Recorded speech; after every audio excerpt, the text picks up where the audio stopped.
Folks, Black Star Network is here. Hold no punches. I'm real revolutionary right now. Support this man, Black Media. He makes sure that our stories are told. Thank you for being the voice of Black America, Roland. Stay black. I love y'all. All momentum we have now, we have to keep this going. The video looks phenomenal. See, there's a difference between Black Star Network and Black-owned media and something like CNN. You can't be Black-owned media and be scared. It's time to be smart. Bring your eyeballs home. You dig?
Today is Wednesday, October 25th, 2023. Coming up on Roland Martin Unfiltered on the Black Star Network. Folks, for the next 2 hours, we will focus on the life and legacy of the great actor Richard Roundtree.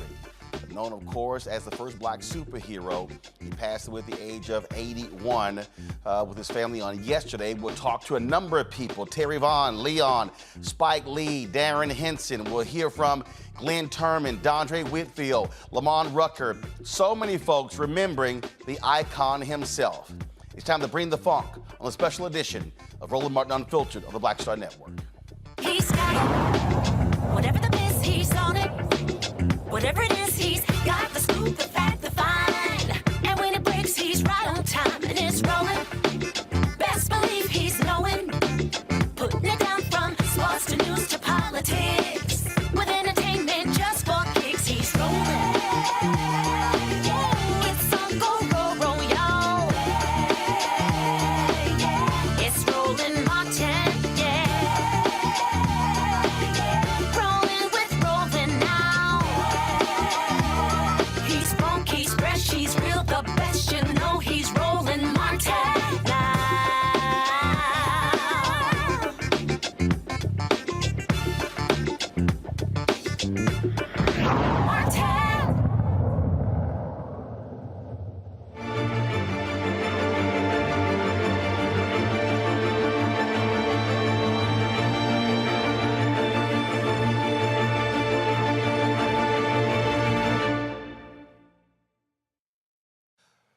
Folks, many of us were surprised and stunned. We got the news yesterday that Richard Roundtree had passed away. I was leaving the studio after last night's show when I saw the alert on my phone and was certainly stunned. We were just with him last year for his 80th birthday in Los Angeles. He was looking as good as ever, yet according to his family, a couple of months ago, he was diagnosed with pancreatic cancer, and he passed away yesterday at his home in Los Angeles, surrounded by his family. So many people remember him for, of course, playing Shaft, but there were many other movies and TV shows that he played in. He starred in these movies with a number of different people. Two of us join us right now, actress Terry Vaughn and also actor Wendell Pierce. Glad to have both of you with us. Terry, I'll start with you, Terry. Just your thoughts and reflections about the great Richard Roundtree. First, I'm just so blessed that I had the opportunity to actually not just work with him, but really sit down at his feet and listen to the stories that he had to share. And just, I just always feel like our elders and the shoulders that we stand on, they matter so much. So it's never lost on me.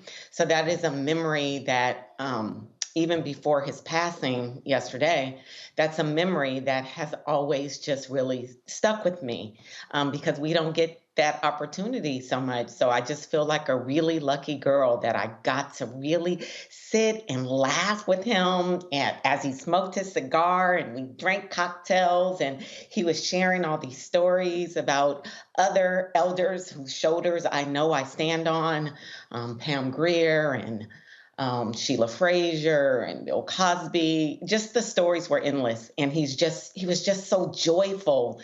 And I just feel really blessed that I got that moment. I'll treasure it forever. Wendell Pierce, he represented, and we're going to hear this throughout the next couple of hours, he truly represented Black manhood on the big and small screen. Richard Roundtree,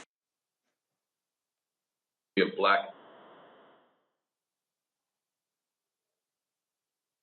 We are losing. I think we issued your signal, Wendell. So let's, Wendell, we issued your signal. So go ahead and start over. Go right ahead. Let's see if this works now. Yes, I was saying he is the epitome of Black manhood and Black excellence. Richard Roundtree, when he appeared as Shaft, that was every young Black man's dream of becoming the man that Shaft was and is and will continue to be. I was fortunate enough, like Terry, to work with him briefly on a project in 1997. He befriended me on short notice, and I was sitting at the feet of a griot, someone who gave me wisdom and knowledge and all the same stories of those who had come before me. And to know that Shaft was done with these two men of great excellence, Gordon Parks and Richard Roundtree. And I also think of the moment when Isaac Hayes sang that theme song on the Oscars. I was a little boy transfixed to the television screen on Oscar night as I saw the epitome of Black manhood manifested in this great song and this great movie and these great men who put it down for history's sake. And they epitomized what we should all remember, that there are those who go before us who they take to their grave the knowledge that on a certain day they shone the light of people who were not themselves, but gave us voice to our unsung heart song. And for that, they joined the ages. And yesterday, Richard Roundtree joined the ages. Terry, one of the things that I always think is quite interesting is that when you're in the presence of a Richard Roundtree or a Sidney Poitier or a Harry Belafonte, folks sort of approach them sort of genuflecting, if you will. It's not like a lot of people are in that category where they're held in such reverence. He was one of those folks. Absolutely. And admittedly, I remember when we were working on Cherish the Day, we had like a cast dinner, and I was so excited, but also nervous and wanted to make sure that, because you want to say the things that you want to say, but you never want to, just come off weird. But, he was such an icon and he mattered so much to us. I had to tell him, just how much I valued his contribution to our culture, just the way he represented, like Wendell said, the epitome of Black excellence, this Black man. And for me to be able to work with him and better than just work with him, again, share that moment with him that was just genuine human beings talking, sharing, laughing, loving on each other. I had to tell him, how privileged I felt to have this opportunity to sit with him after knowing for years that I stand on his shoulders. And so I'm so happy that I did, and I got that moment, because there's so many people that I'll never get to tell that to. So I'm just so thankful that I did have that moment to tell him. Tell you, Wendell, if you were a brother and you had an ego when it comes to thinking you are a ladies' man, you didn't quite stand a chance if you were in the same room with Richard Roundtree, even at 80. You had no chance, none whatsoever, because he was a man of such grace, elan, intelligence, sophistication, and you knew it immediately before he opened his mouth. And he was a man that also, he knew as young artists, we were nervous around him because he had this iconic stature, but he put you at ease and made you feel as though you were the center of the universe when he spoke to you. He had that ability. And he also reminded you that I was there once too, that I was where you are as a young artist, and here are the things that you should be aware of, and these are the things that are going to make you successful. I worked with Richard one day on a show in 1997, but every time he came through New Orleans, he would reach out to me. Usually it was, where's the nearest cigar bar? Because he loved cigars. But he was, he always wanted to check in to see how I was doing. And he knew I was spending so much time in New Orleans, and New Orleans is beloved to me, and he would always check in on me.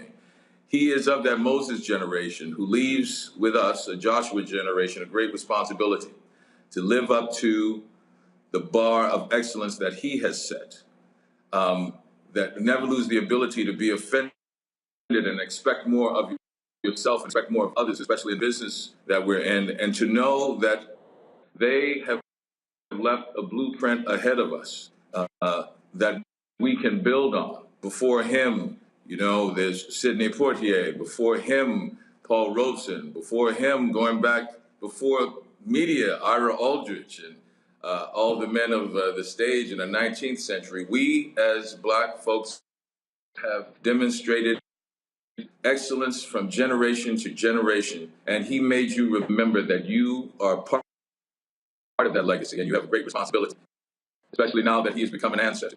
Terry, you were cracking up laughing when I mentioned about how much of a ladies' man he was. Yeah. Because I definitely felt all of that night at dinner with him. That was not lost on me at all. He was definitely still very, he's a man. He is, and he loves women, and he was not secretive about that. Very respectful, of course, but still, you can. I was agreeing with you that if somebody else is in the room and his 80-something-year-old self was in the room, that's I think he may win out on a couple of women. And I know my mom, when I told her that I was working with him, oh my God, she almost fainted. She was like, what? So yeah, that's a moment. Terry Vaughn, Wendell Pierce, really appreciate both of you joining us for this celebration of the life and legacy of Richard Roundtree. Thank you. Thank you so much. Thank you. All right. Folks, going to go to a break. We come back. We're going to hear from Spike Lee. We'll hear from also many others, Darren Henson, Lamont Rucker, a number of brothers and sisters who worked with Richard Roundtree. Plus, we'll also have a look back. A lot of people we talked to at his 80th birthday celebration. It was an exclusive live stream on the Black Star Network. His family back east could not make it out to the birthday celebration that his children put together. And so they asked us to live stream it, and we actually did so. So we were so glad to be there as well. So lots of stuff we're going to cover over the next couple of hours right here on Roland Martin Unfiltered on the Black Star Network as we appreciate Richard Roundtree, who's now an ancestor at the age of 81.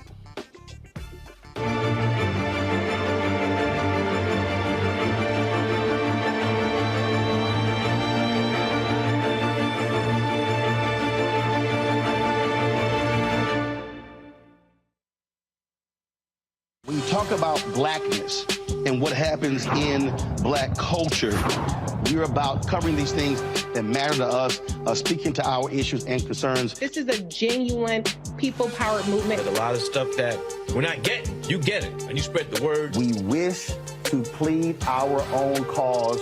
Too long have others spoken for us. We cannot tell our own story if we can't pay for it. This is about covering us. Invest in black-owned media. Your dollars matter.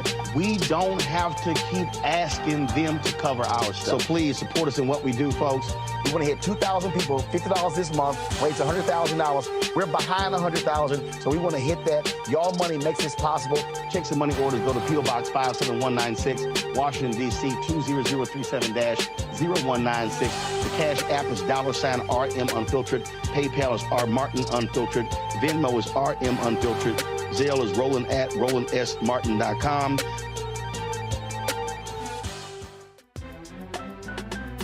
I'm Faraji Muhammad, live from LA.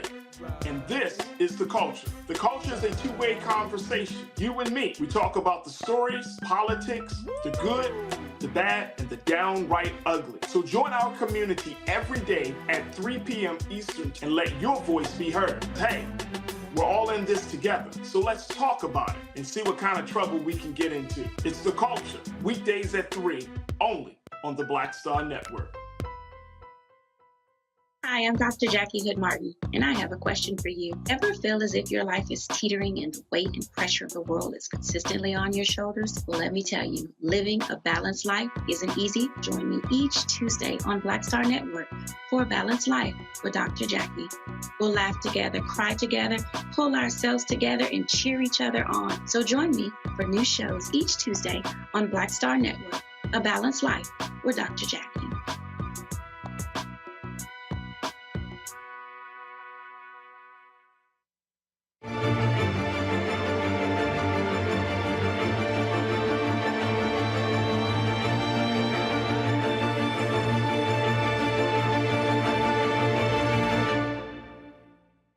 Come on.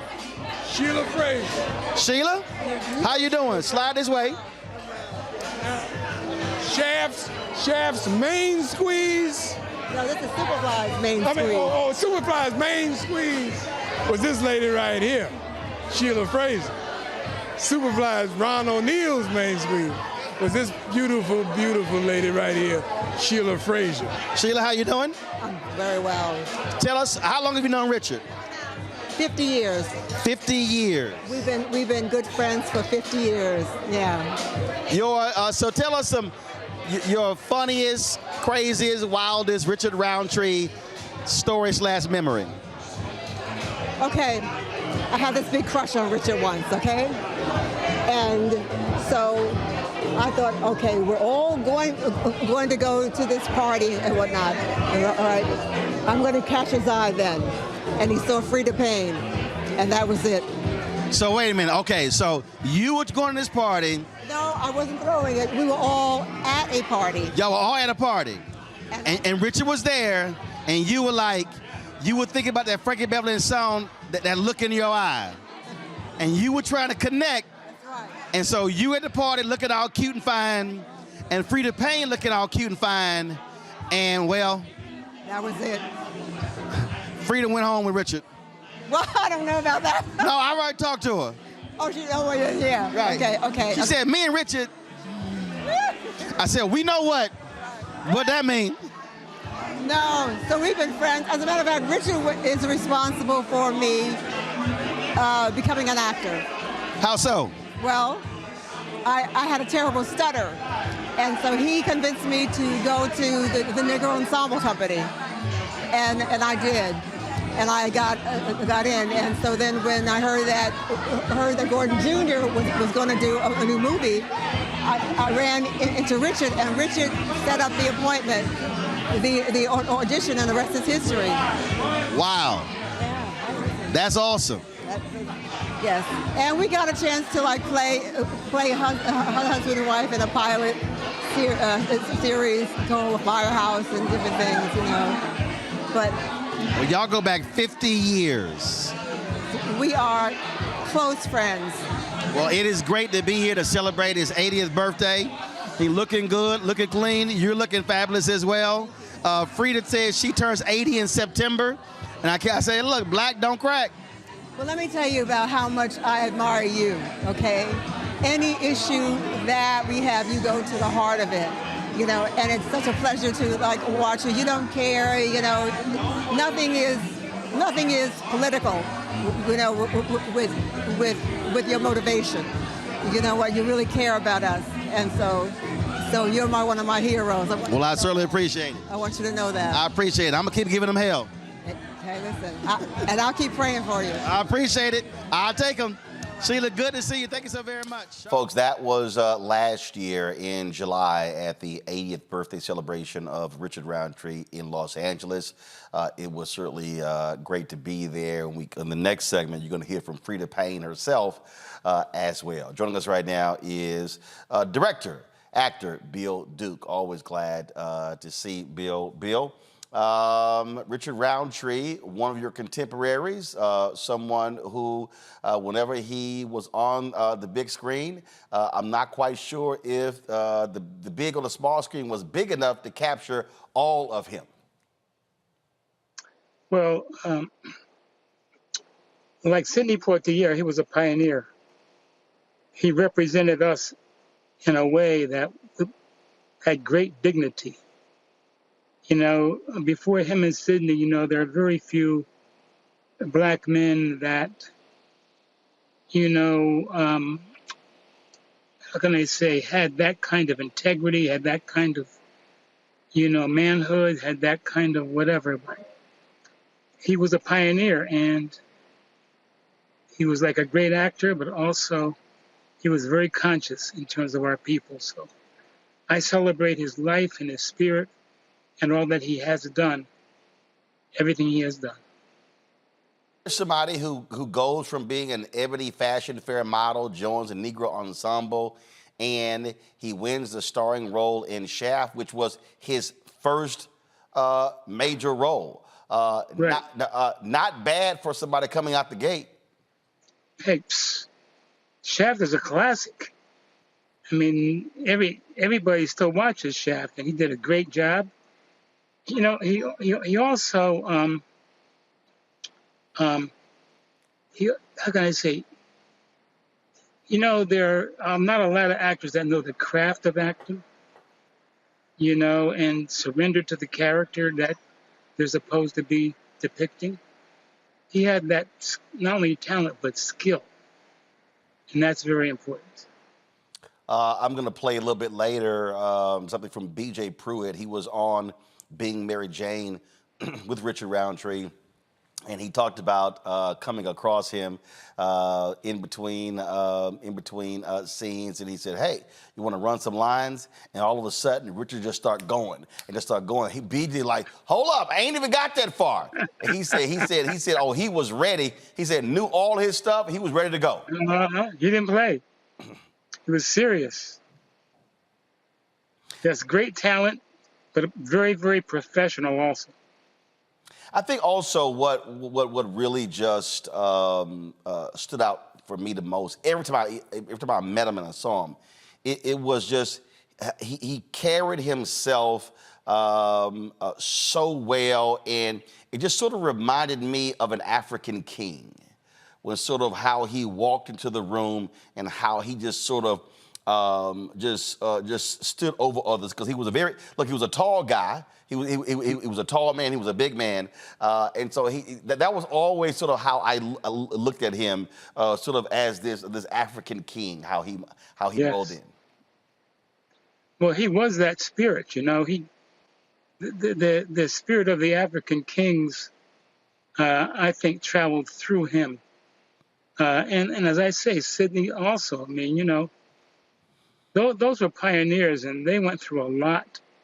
And for those of us who are here today still working, and they were the people who were responsible for us being here to a great extent. So I was so happy to know him and appreciate him, his work, and his integrity as a talent in this business. So all praises to him forever, sincerely. Indeed. Bill Duke, always glad to see you. You're a pioneer as well, and we certainly thank you for joining us, sharing your thoughts and reflections about Richard Roundtree. Well, God bless you, my friend. Thank you for having me, and let's celebrate him forever. Indeed, indeed. Folks, a little bit earlier today, Spike Lee and I got an opportunity to chat about Richard Roundtree. It was a great conversation and one that I have great pleasure in bringing to you as well. So here's my chat with Spike. Spike, always glad to chat with you. We ain't gonna talk about sports. All of our teams, they sitting at home. So on the baseball side, we're gonna leave that alone. Now we got to just focus on football and basketball. But when you hear the two names, Richard Roundtree, what's the first thing that comes to mind?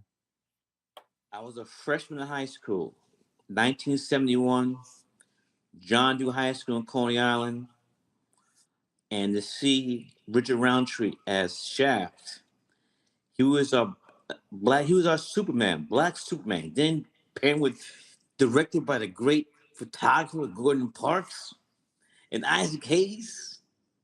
Oh my God, with Shaft. Shut your mouth. I'm just talking about Shaft.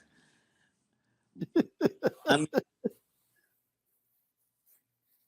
it's hard to explain, and you know what I'm talking. People, I mean, our people that weren't alive then. I mean, the 70s, we were just so beautiful. And I don't want to sound like I'm some old fuddy-duddy, yeah. No, I'm telling you, Ellen, bro, you know what I'm talking about. The 70s, Black Power, Afro, pick with the fist on it, and the music. Wake up every morning to watch Soul Train. and the cinema, John Shaft, Black detective in Harlem, kicking ass, taking names. Afro, leather jacket, down to the knees. Too. Well, I think, but you said, I can't, bro. Why you're better than me. Explain what that meant to us as a people. Well, I think so. People don't understand the historical piece. So here you're coming out of the 40s and 50s, where you had Black folks, Amos and Andy, and those type of shows. Then you go into the 60s. Know what that is. You go. Then you go into the 60s, and you've got Harry Belafonte, you got Sidney Poitier. But those were roles that even Bill Cosby on I Spy, those were roles in terms of there was a certain way they had to be more palatable. Let's be clear, more palatable to white America. I'll give an example. And guess who's coming to dinner? Spencer Tracy, Katharine Hepburn, in that film, Sidney's going out with their daughter. He makes a phone call using their phone and puts a dime next to the phone. Remember that? Yeah. But look, I'm not hating on look, I love No, it's not hating. Mr. B just left us. Yeah. But what they did enabled us to make the next step. Right. So they had to present that character. Then all of a sudden, again, King is assassinated 3 years earlier. You got the attack on the Black Panthers. So now you come into Don't you got Vietnam too? Yeah, absolutely. So now and you got all those brothers who have gone to Vietnam getting killed. So now all of a sudden you come to 71. And you're right. All of a sudden you got Marvin Gaye's What's Going On. That was in too. Marvin Gaye album, What's Going On. Right. You got all of these force things that are moving. And you got this brother who's an unapologetic Black man. Kicking ass. And that's the thing. And so you're right. We can talk about Chadwick was amazing and wonderful, but Richard Roundtree as Shaft was truly a black superhero. Game changer. And then, and again, he was a good looking brother too. Ladies love him too. And again, right. And so now you're talking about in the same era, Richard Roundtree on the big screen, Teddy Pendergrass singing, the dark-skinned brothers were killing the game. Marvin, what's going on? All of this, and then of course, again, Sweetback's badass. Man, Peoples, give it up. Independent, Gordon making sure you got black folks working, you got black writers, you got black artists, Isaac Hayes in the soundtrack. So this movie that people have to understand was so earth-shattering. Bro, it's black on black on black. Right. Black. I mean, again, I don't want to sound like an old fuddy-duddy, but to be in high school when all this stuff is coming, it was like, oh my God. And we were feeling ourselves. Right. Afros and bell bottoms, marshmallows. and then my God. The movie was made for $500,000. It grosses $12 million, which is a phenomenal number today. Huh? What is $12 million today? I'll have to look it up. So you keep talking, I'll look it up. But yeah. So people were born after 1971. It was revolutionary. Yeah. Black folks. Angela Davis, UP New Elvidge Cleaver. I mean, Bill Russell's doing his thing. Oscar Robertson, with the unions, and it was beautiful. And I think that we lost something, and we can all go back to crack. That destroyed everything. Not everything, but I mean, it really. We're still reeling from the invasion of crack in our communities. Is it also? I asked. Was it also a huge? Again, people keep talking about the blaxploitation era.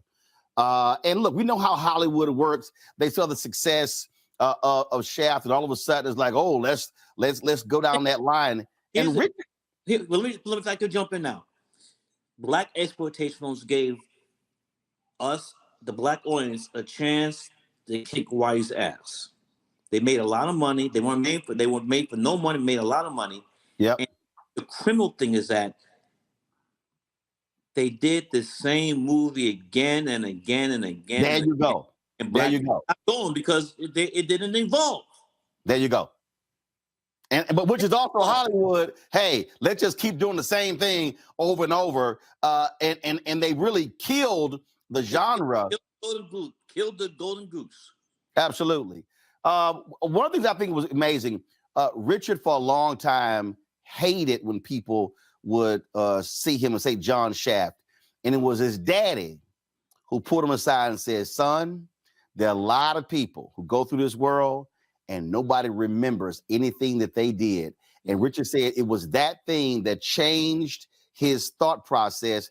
And he accepted it because he accepted what the character meant and why it was so beloved. He was our black Superman. We've never seen something like that.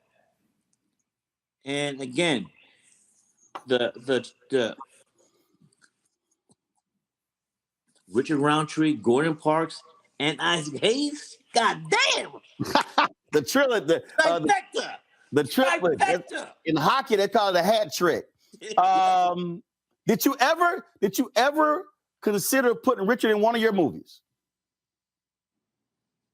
There wasn't just a role where I just want to put him in because, we met a couple times, but it was just one of those things where it just never happened. Right. And I regret it. One of the things that I think I've been watching a lot of these mainstream media stories on him that, frankly, most of them being weak as all get out. They don't know what's happening. They don't know what it meant to us. Well, but they also stop at Shaft. This man was in numerous television shows. He did other movies. His career, 100 movies. His career didn't stop in 1978.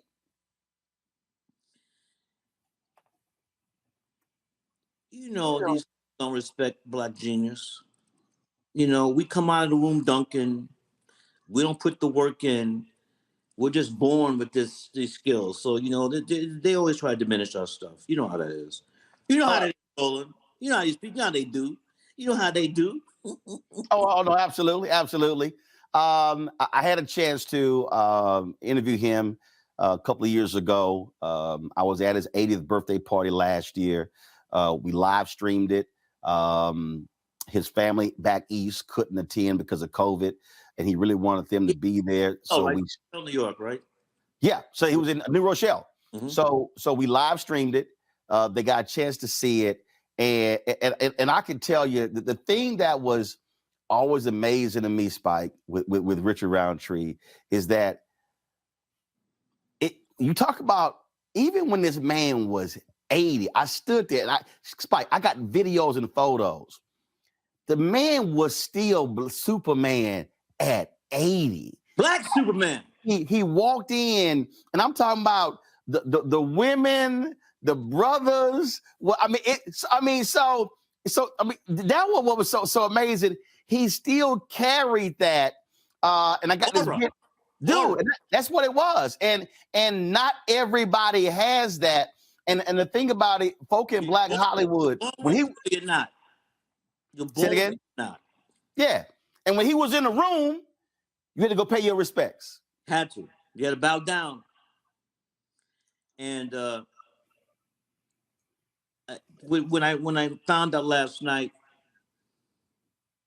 I just thought about how much, as a freshman in high school, we went to the theater. I saw that film on 42nd Street.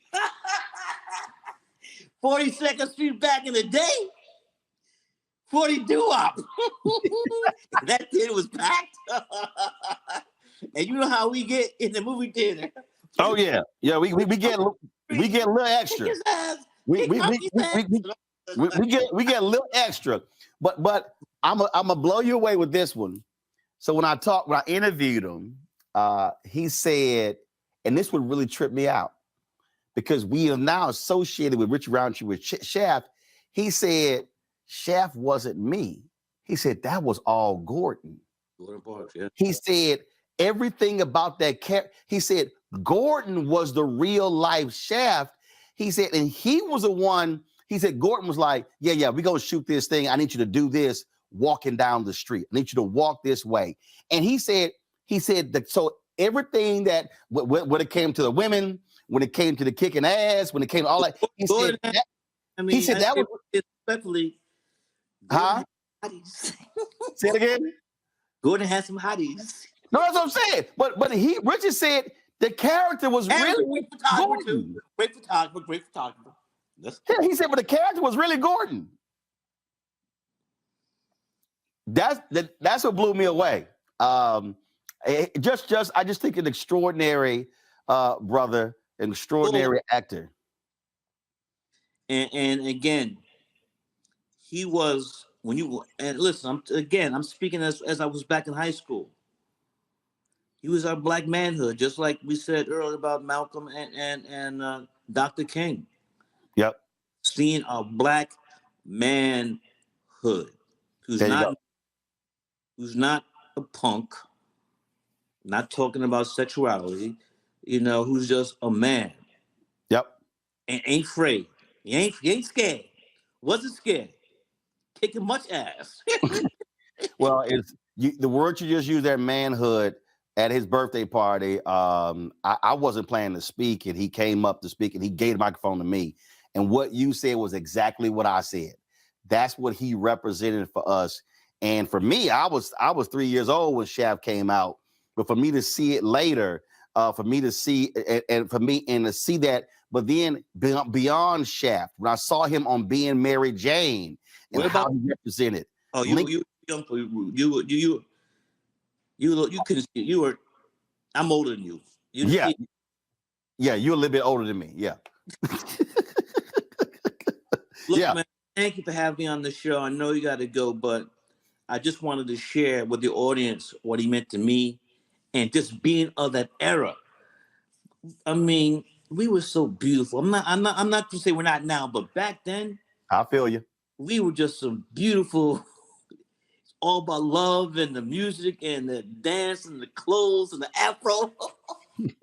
Oh, I miss that. Indeed.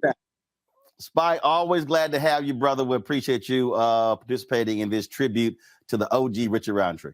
Where are you going tonight?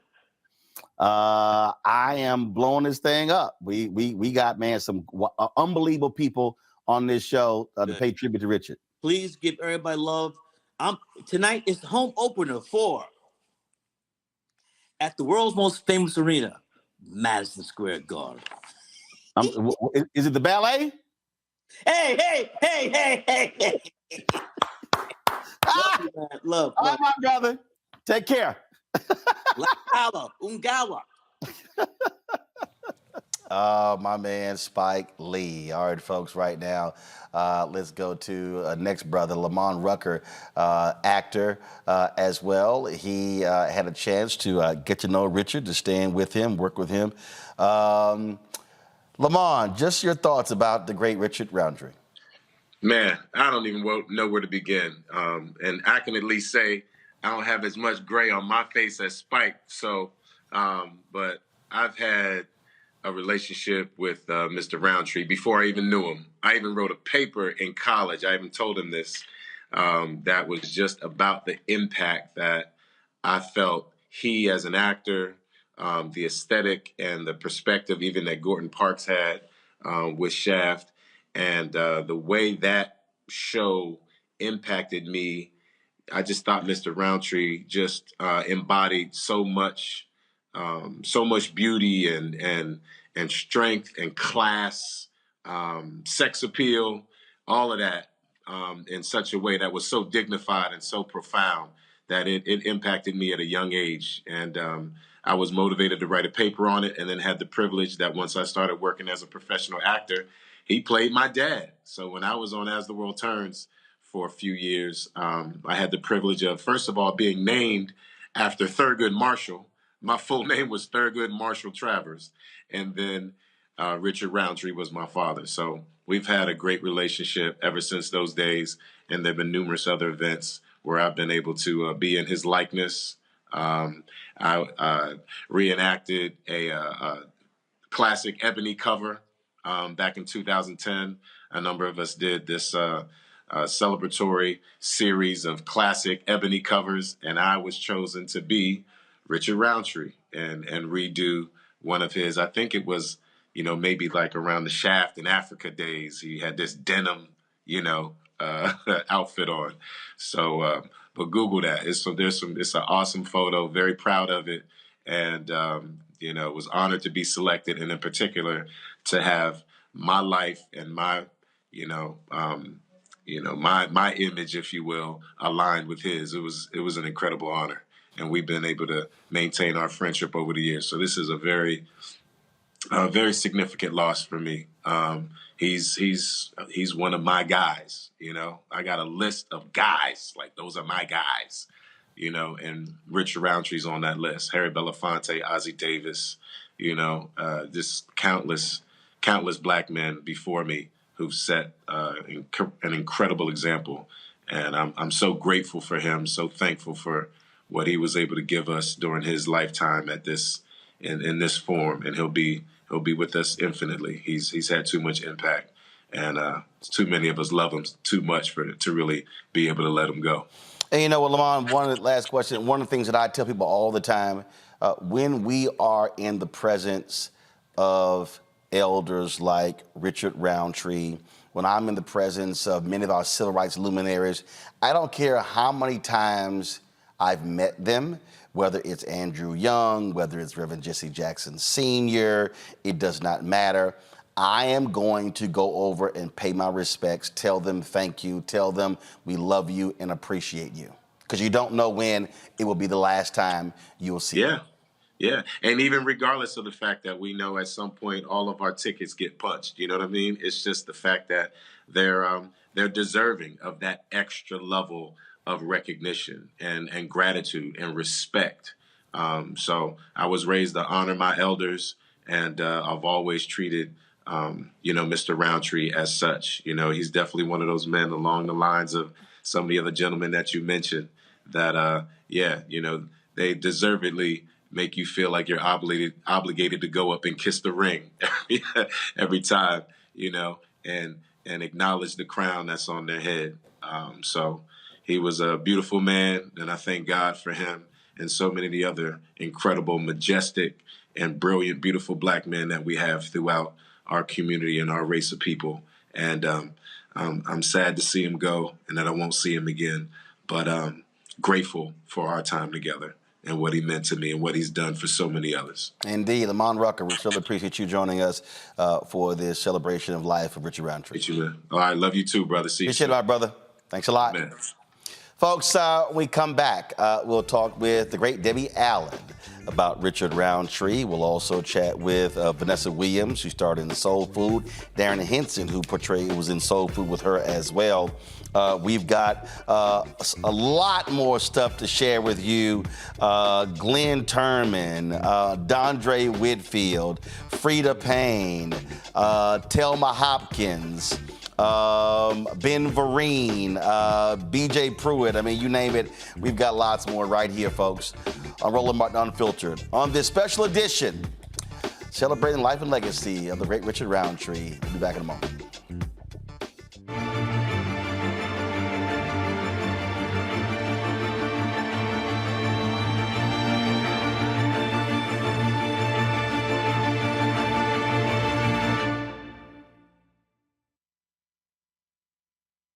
Don't you think it's time to get wealthy? I'm Deborah Owens, America's Wealth Coach, and my new show on the Black Star Network focuses on the things your financial advisor or bank isn't telling you. So watch Get Wealthy on the Black Star Network.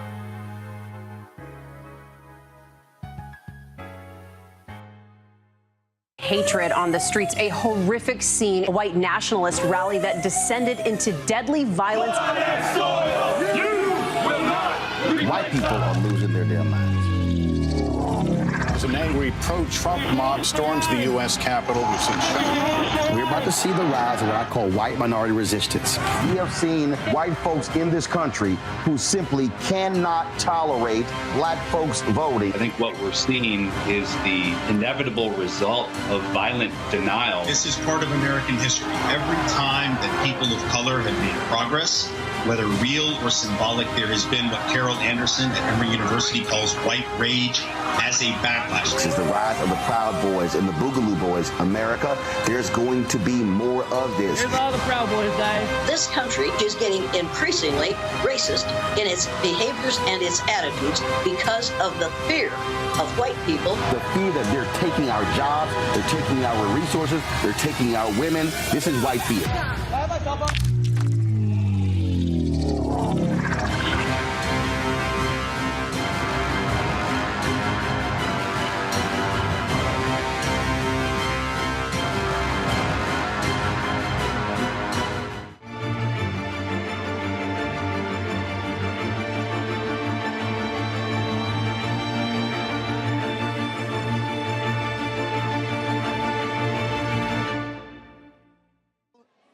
Roland Martin here. I just got here. And here, of course, the great Frida Payne. I walked in. I saw her all bedazzled, always looking good. Good to see you. Good to see you as well, Roland Martin. So let's talk about Richard Roundtree's 80th birthday. Well, I'm happy to be here. Richard is a friend of mine from way back when. We used to be, we used to pal around together, if you know what I mean. Okay, y'all say, look, she was like, we used to, be entangled. I mean, this was back in the 70s,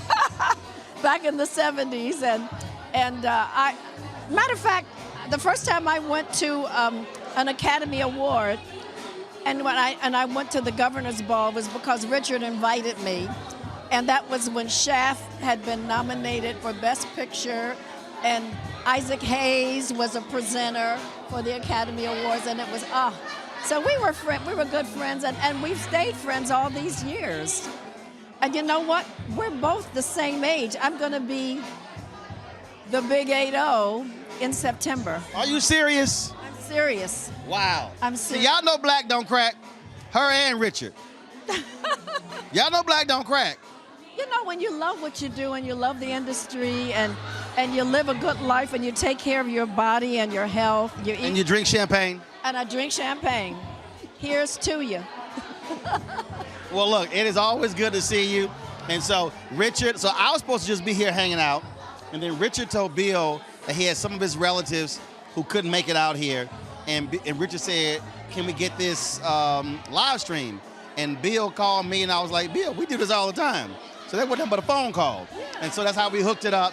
So Richard has relatives who are on the East Coast who can't be here, and they're here because we're live streaming right now. Well, I wish you guys are here in spirit. I know you are. So it's all good. All right. Well, it's absolutely good to see you. You're looking great. And we're going to dance a little bit later. Okay. All right. All right. I appreciate it. Okay. All right. Thanks so much. All right, folks. Again, we're here in Los Angeles, the 80th birthday celebration. It was from the 80th birthday celebration last year in Los Angeles for Richard Roundtree. So it was great to see Frida Payne and so many others. We'll have some more reflections a little bit later in the show. Joining us right now, folks, is the choreographer. She is the actress. She's the director. She's all of that stuff. Probably the most important thing, though, she's from Houston. Graduate of Jack Yates High School. And so glad to have the illustrious Debbie Allen with us on Roland Martin Unfiltered. Debbie, always good to see you. Thank you, Roland. How are you? I'm doing great. We are celebrating the life and legacy of Richard Roundtree. Became an ancestor yesterday, and I had to get your thoughts just on this man who has done so much. People talk about Shaft, but he was on a different world. He was on a different world. Grey's Anatomy? Grey's Anatomy. He and I did a play together. We did the national tour of Guys and Dolls. It was him. He was opposite Leslie Uggams, and it was me opposite Maurice Hines. And wow, that was the road show of road shows. I'll be writing about that in my book.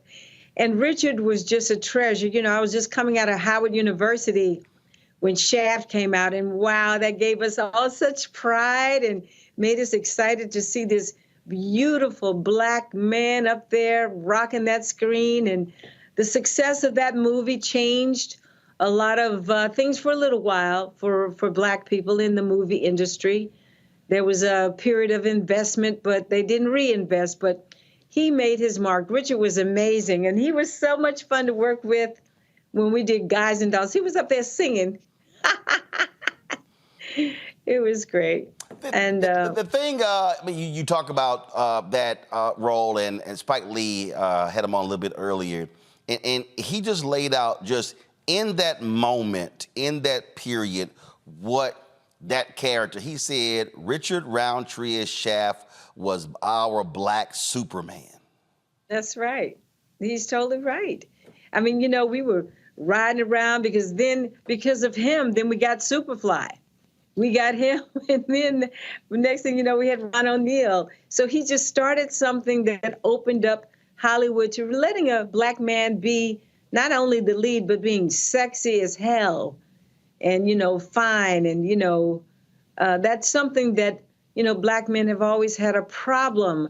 Hollywood has been threatened by their masculinity, their sexuality, and even their softness. They just always want to have the brute. I mean, you have to go read some of those good books that will give you the baseline on that. But Richard dispelled a lot of those myths. And because of him, like I say, we got Ron O'Neal right after him and many other leading men for a little while. One thing Spike also said is that, and there's been a lot of criticism of the blaxploitation era, but he said what it did, though, it provided opportunities for not just folks in front of the screen, but behind the camera. It allowed black directors, Gordon Parks was insistent on this, for folks to do soundtracks, to do catering, transportation, a lot of the jobs that we were completely frozen out of for decades. That's very true. Spike painted a very clear picture that I don't need to say anything other than that's very true. And it went all the way down to, I remember the first time I ever saw a real totally black crew was Roots. I did Roots, and it was like amazing to see the sound men and the DP and all the camera guys and everybody. It was just a matter of pride. It was exciting. So I was happy to know Richard and have a really fun relationship with him and have spent that time with him and Leslie Uggams, right? They had been in Roots together, and there we were on the road in Guys and Dolls. That was, Leslie, I have to tell you about it. We have some fun experiences with Richard on the road. Of course, there's, I cannot ignore this reality. And guys, if y'all pull that video up, from his birthday party where Richard was dancing. He was surrounded by a bevy of women at his birthday party. And I used to always joke with him because he was always Mr. Smooth. I mean, that Ebony Fashion Fair model was always present.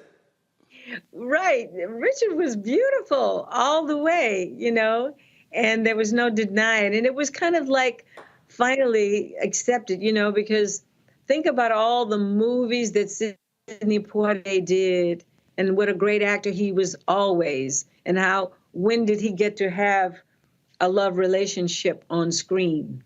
To Serve with Love, you know, Richard brought something that had not happened before that we needed to see.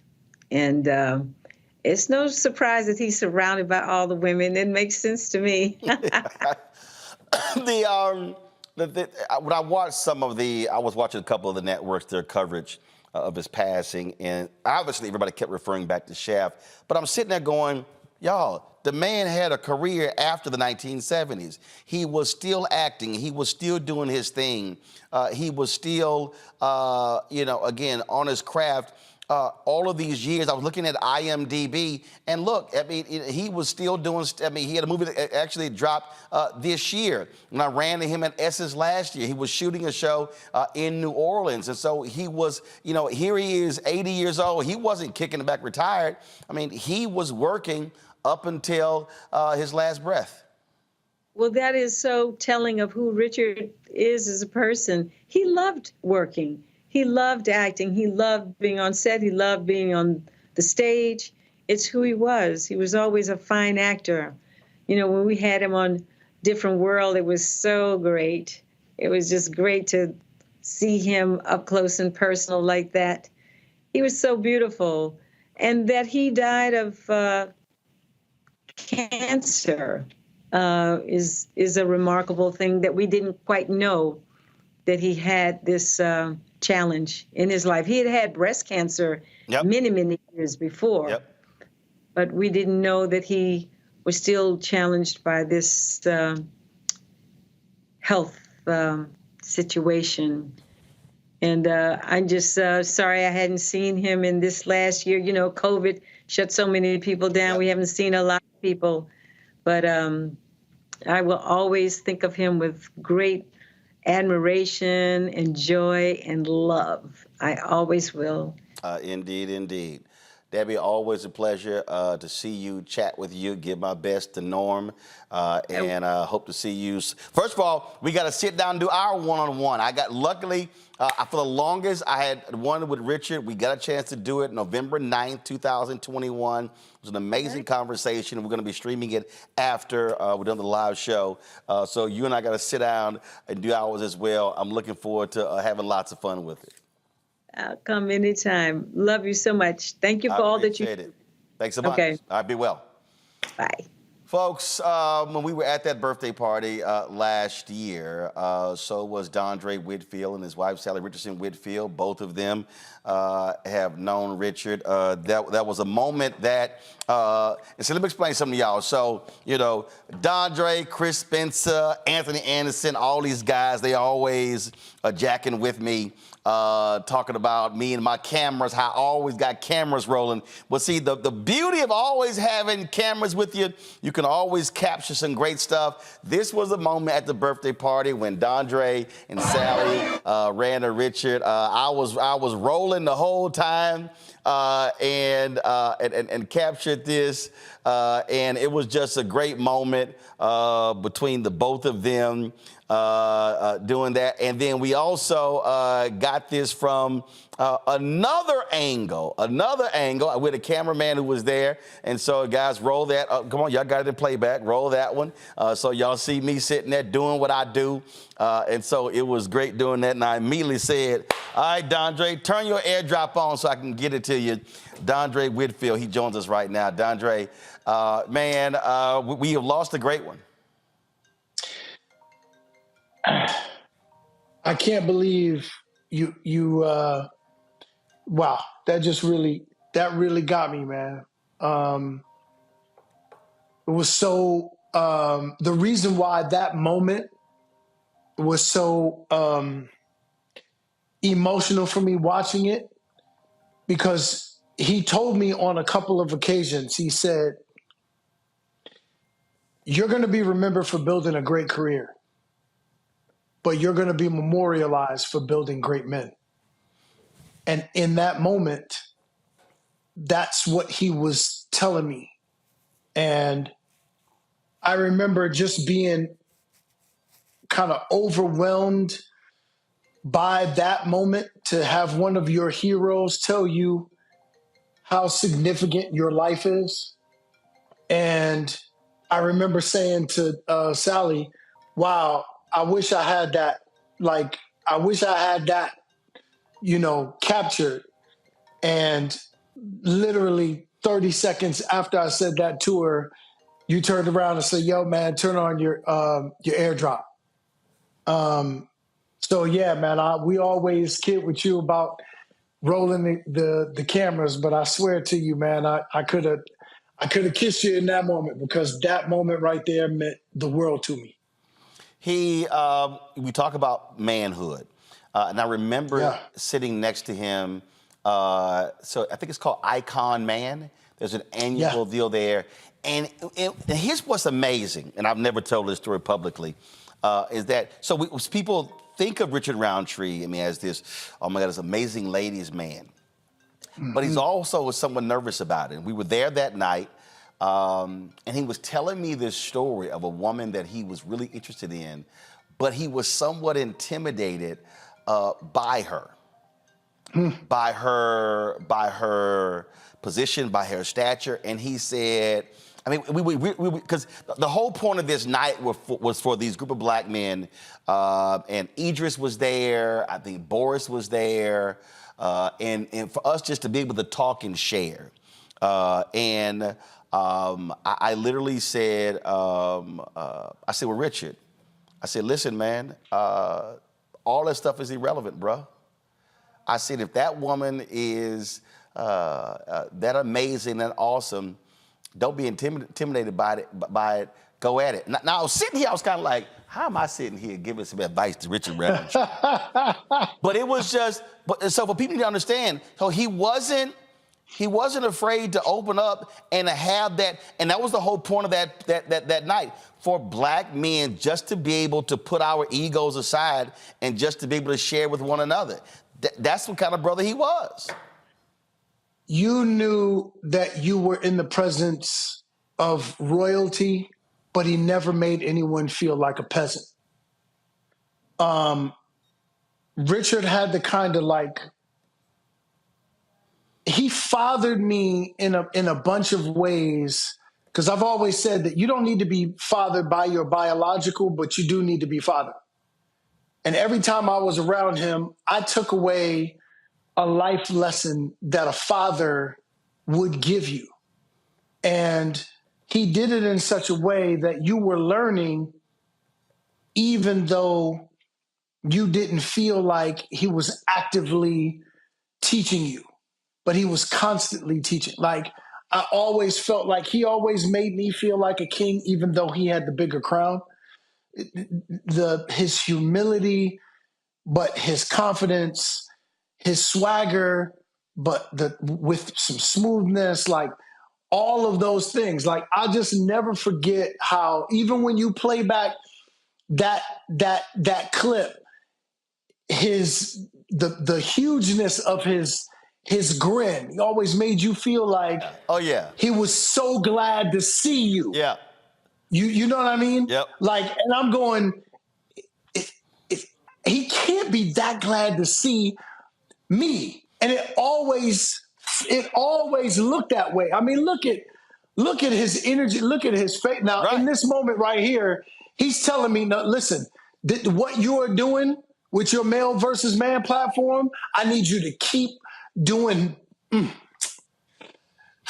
Man, it always felt like it was the most important moment in his life, that exchange with you. And I learned so much in that, because you never know what someone needs from you in that moment. He always felt like in the exchange that he had from you, there was nothing more important. And I'm going to tell you, as a young brother looking to come into this industry, you know, we know about the Harry Belafontes. We know about the Sidney Poitiers. We know about the look at that smile. Look at that smile. Like, it was like, man, there's nothing more important than that. So seeing a Billy D. Williams, but then seeing a Richard Roundtree and going, yeah, I can be unapologetically a black man that is masculine, that doesn't seek to marginalize anyone with my masculinity, because there is confidence in it, but there's also humility in it. Man, he taught me so much, man, in that. A little bit later, I'm actually going to play a clip, because I actually had you, Richard Roundtree, Brian White, Phil Morris on the set together when we did my TV One Washington Watch show. And that point came up about not having to wear a dress, being able to, like all the different things. It was a great conversation, and I totally forgot we did that. I used to do these Hollywood shows, and I forgot that he was on one of the panels. And I was on YouTube, and I typed in Roland Martin and Richard Roundtree, and I was like, yo, I totally forgot about that. And so you're right, and you're right about the smile. Last year at Essence, my guy's trying to find it. He really screwed up because he actually didn't turn the audio on. So what happens, we were pulling up to the Lowe's Hotel, and the Sprinter door opens, and Richard is literally on the phone in front of the Lowe's Hotel. And so the door opens, and I step out, and he goes, and then this huge smile on his face, gives me a big hug. What are you doing here? And he wasn't there for Essence. He was actually shooting a show there with V. Bozeman. And it was just always great. And you're right, that smile, and he would just hug you, and he would just hold you. And it always had great words of affirmation. I mean, he was just a genuine brother. Yeah, man. He was the kind of gigantic brother that I aspire to be, because, you know, you use the word affirmation, and I talk about this often. Affirmation is actually activation. When you affirm somebody, it's like you turn them up all the way, man. Like, I'm wearing my hoodie, this human hoodie, because when he talked about how what I was doing needed to be amplified, it needed to be bigger. Me doing this, the human podcast, was really about talking about the struggles that we as black men have to endure every single day, and how do we get to the other side of that? And that came from giants like Richard Roundtree saying, what you're doing has to be bigger. It has to be amplified. And I'm going to tell you, when you hear, you know what it is, Roland, when you hear one of your heroes tell you about the significance of what you do, it serves as like a battery pack. Yep. That dude, man, I'm gonna tell you, I'm gonna be smoking a cigar tonight because that brother right there, one of the most memorable moments of my life was sitting down with him. I sent you a clip. Yep. The night after his 80th birthday, that clip from that 80th birthday, the very next day, I'm sitting in first class with Richard Roundtree. We are sitting side by side. It was one of those like surreal moments where we came to celebrate him. And here we are, there it is. We are sitting next to each other on the plane, like just a surreal moment where it was like God was saying, yeah, I know you guys had that moment at that 80th birthday party, but you know what? I need you to have an even bigger, intimate moment with each other. Because, there's something about when you sit next to somebody on the plane, the kinds of things that you may not have been able to talk about when you're in front of, all of these people at a party. There's a different level of intimacy as you share a meal, as you share proximity, and there's no one else impeding on the progress of your exchange. Man, I'm going to tell you, man, I loved that brother. Love that brother. Gonna miss him so much. Dondre Whitfield. Always a pleasure, my brother. Always, man. Love you, bro. Love you, brother. Thanks a lot. Yes, sir. Folks, going to go to a break. We come back. Darren Henson, Michael T. Williamson. We will talk with them and so many other people. They've been blowing the phones up trying to get in. Vanessa Williams from Soul Food. The list goes on and on and on. So we're doing all that we can to sort of pull all this together to give you just a sense of how many people love Richard Roundtree, what he meant to them, what he meant to all of us. We'll share some of the social media posts when we come back. Folks like Gabrielle Union, Taraji Henson, Paula Patton, people who work with him. That's next, right here on Roland Martin Unfiltered, on the special edition of Roland Martin Unfiltered on the Black Star Network.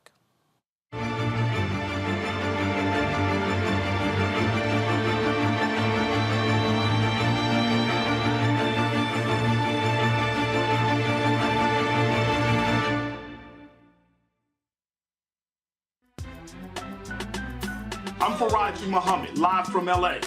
And this is The Culture. The Culture is a two-way conversation. You and me. We talk about the stories, politics, the good, the bad, and the downright ugly. So join our community every day at 3 p.m. Eastern and let your voice be heard. Hey, we're all in this together. So let's talk about it and see what kind of trouble we can get into. It's The Culture. Weekdays at 3, only on the Black Star Network.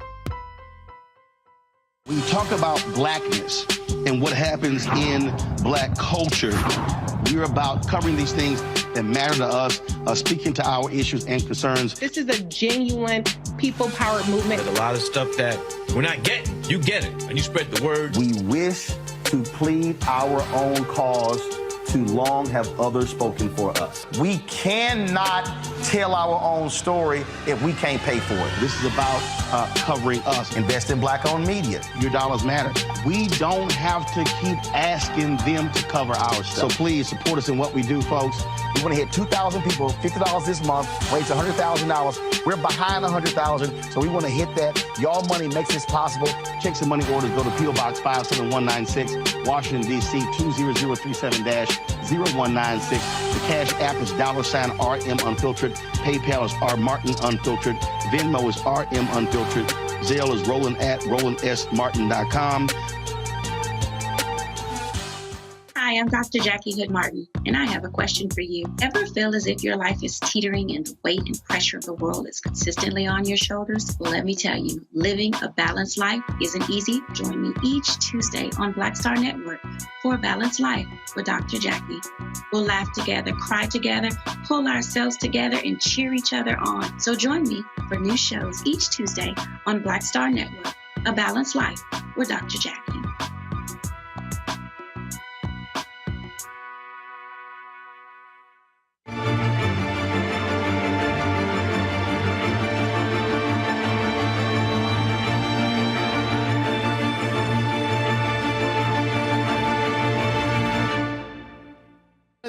on. See, him and Richard you know they old school. They got the straw hat. Well, you know how that go. You know, of all people, you know how that go. We already had that conversation. Yo, I saw them sitting over there looking like Pete and Repeat. You ain't worth a quarter. I'll see you, baby. So Richard, here's the deal. I wasn't supposed to be here working. I was supposed to be here attending the party. Then Bill hits me up, said, hey, Richard wants this thing live streamed. Yeah. A lot of his relatives couldn't make it. So I was like, I was on the plane. Okay. I didn't bring my equipment. We had to call somebody. So I said, fine, Richard, for you, I work for free. Now, y'all know I don't work for free.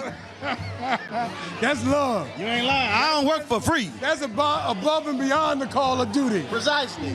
But folk who don't know, y'all go way back. We do. We go way back, me and Richard. We go back to the early 70s. You know, when we was doing films back in the day. But Richard is the only man I know that every time he walk into a room, his own theme song precedes him. Da-da-da, da-da-da, da-da-da, I mean, it's a little hard to compete with a man who got his own song. You know, Coolie High's song ain't bad. But that's at the end of the show. Right. He's at the beginning. At the show. And the leather jacket. And the whole thing. And he didn't get the one woman. No. There she is. There go the fine one he got. There she is. At the beginning of the movie, the middle of the movie, the end of the movie, and they were all different. She need to be in here. So what is it? So favorite, y'all know Richard, but just what's the Cuba with Richard. Oh, yeah, we took him to Cuba with us. Vacation. We vacationed in Cuba. And everybody else was coupled up. Right. Everybody, Richard didn't care. Richard was the only one who was single. Richard said, y'all going, I'm going. We waited for him to come back with stories.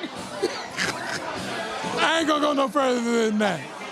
Well, look, it is great to be here. We're gonna have a great night. And so I'm sure there are gonna be a lot more stories being told. Most of them likely not PG-13. You got that right. Always good seeing y'all. I appreciate it. That, of course, Glenn Turman and his wife. That was at Richard's 80th birthday party last year. Those two go back more than 50 years. Richard Roundtree, folks, starred in the television show Soul Food. That's right. I told y'all, he went way beyond Shaft. And one of the folks who was in that show, Darren Henson, joins us right now. His ode to Richard. See how he's dressed, the turtleneck and the cigar in his hand. And I got my hat. Oh, there you go. And you got the hat. So yes. And I got my hat. You're paying full homage to one of the coolest cat that has ever walked this planet, Richard Roundtree. Yes, sir.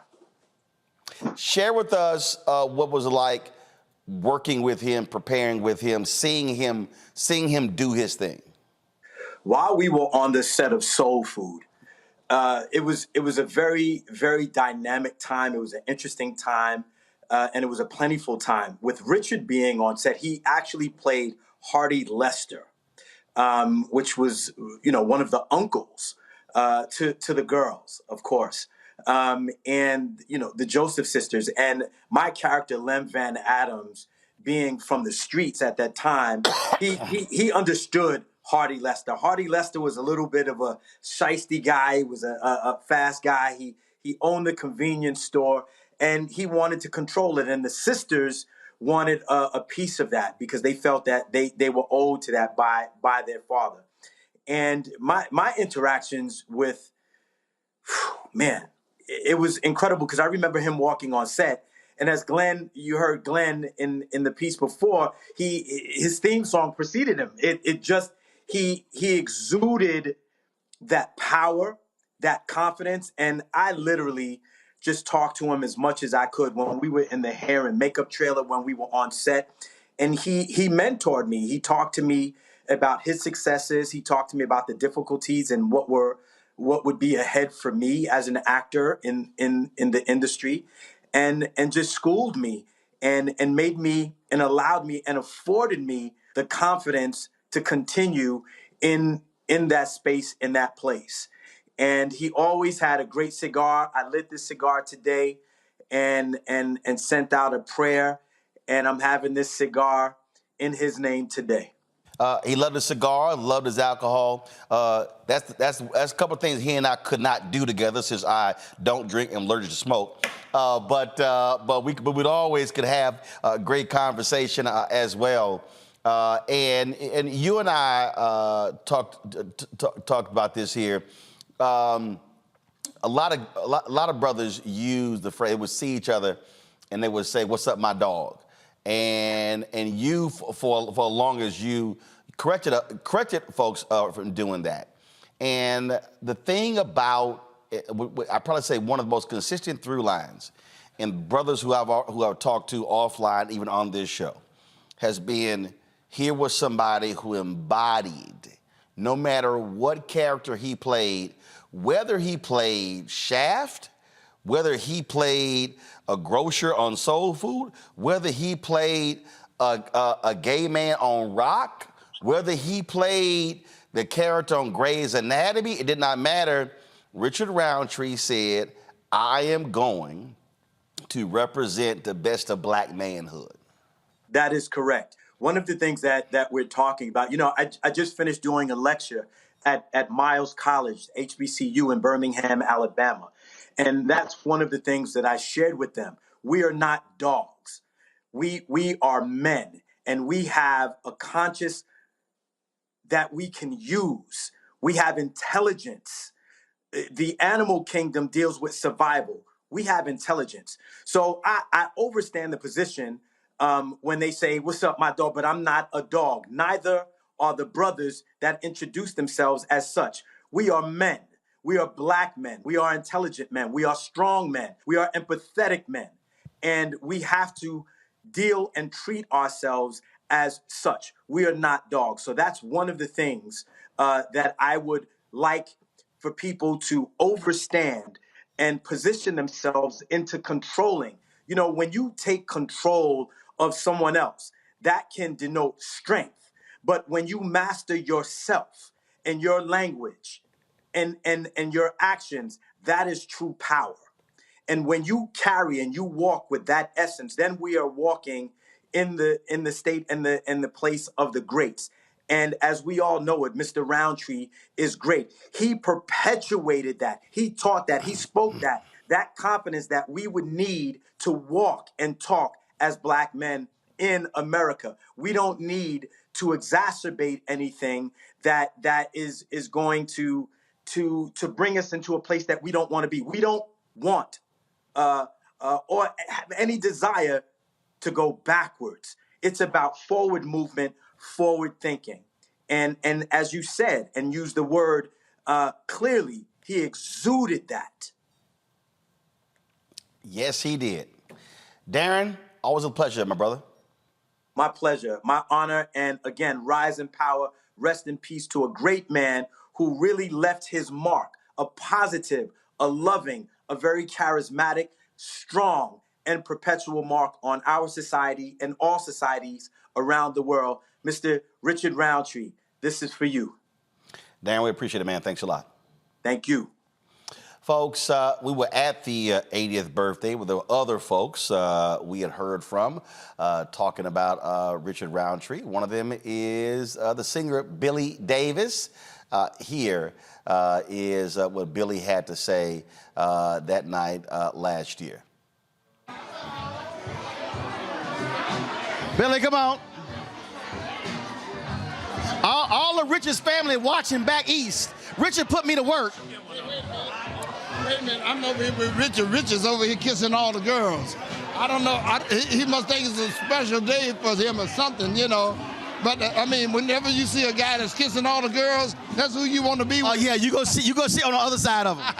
Another whole side, right? All right, so tell for folks who don't know out there, they got no clue. It's the millennials, Gen Zs. Tell them who you are and how long have you known Richard? My name is Billy Davis Jr. and I've known Richard 50-something years. Y'all saw what he did. He like, oh, something like that. He didn't want to tell you how many years. It's been a many year, yeah. What about that friendship? Well, what makes it so special? Well, first of all, Richard's he's a fabulous guy. He's a fun guy. his birthday. We are both cancers, which is I got a lot to say about that. And you know, he's just a lovely guy to be with. Yeah. All right then. Well, look, they better start the program. I appreciate it. We're gonna chat with others later. It's always good to see you, man. You're looking good, looking clean. Thank you, brother. You haven't changed a lick. You know, you look the same. What am I doing? No, I'm gonna be eating and drinking what you eat and drink. well, all right. Then you got it. All right, Billy, I appreciate it, man. Thanks a lot. All right, folks. That, of course, was the great singer Billy Davis, of course, husband of Marilyn McCoo.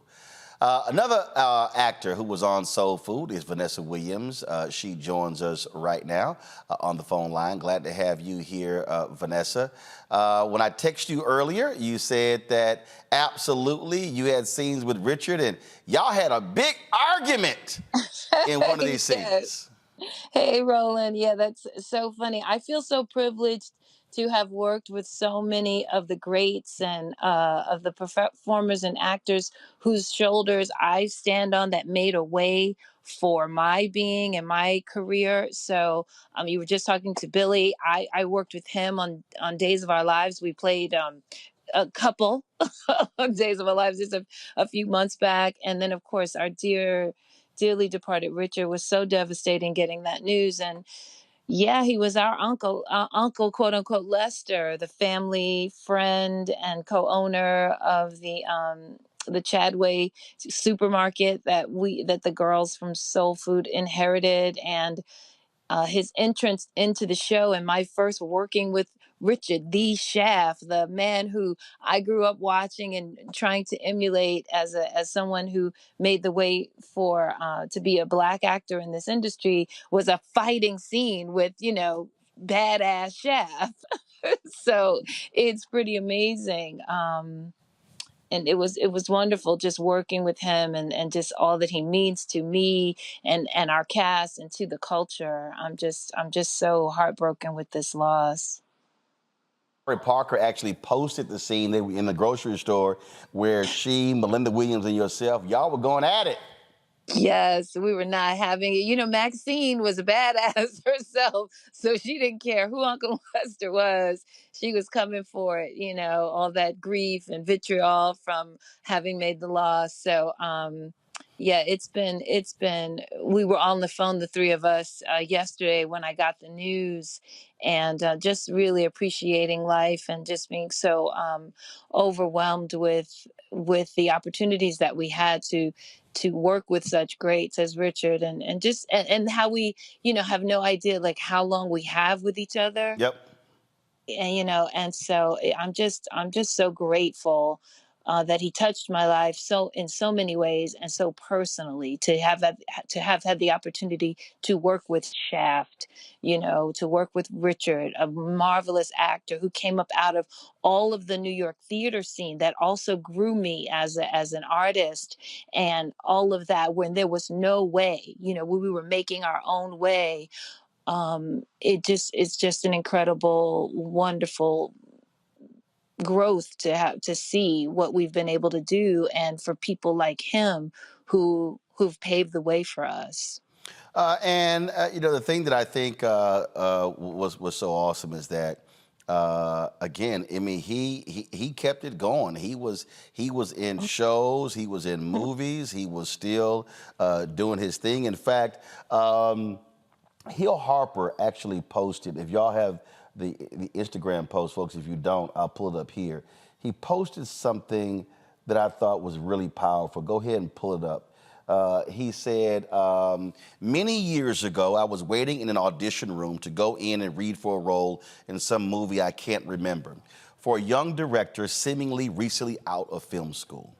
As I waited, as actor after actor walked in to audition, my turn was next, and at that moment in walked a towering, powerful, elderly man. Mm-hmm. A man of regal grace, intelligence, and class that I immediately recognized. As I watched him sit down with his audition sides in hand, I sat back in my seat dumbfounded and angry.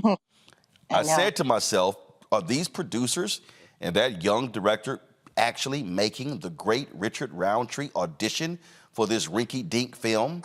I felt super protective of him for some reason, LOL. In my mind, there was no doubt they should have offered him the role out of respect. It was that moment I realized that the world rarely grants us the respect we are due. So after I read and before I left, I made it a point to laud him with compliments and respect. From that moment on, every time he would see me, he would say with his deep voice and a smile, "Hill, how you doing, young brother?" He reminded me of my father and other men from his generation, so strong, so cool, so loving without ever showing it. His immense talent and commanding presence graced our screens, embodying both strength and gentleness. Beyond his legendary roles, he was a man of deep kindness and soulful wisdom. Let us celebrate his enduring legacy and the indelible mark he leaves behind. Farewell, good sir, with all respect, love, and reverence. You, Sidney Poitier, Harry Belafonte, Ossie Davis, and others are leaving us too soon and leaving a definite void. You represent the best of us. We love you. Rest in power, Richard. There's no doubt that he belongs in the pantheon of great actors, but certainly great black male actors. Absolutely. I mean, I totally second the emotion of Hill's most eloquent post.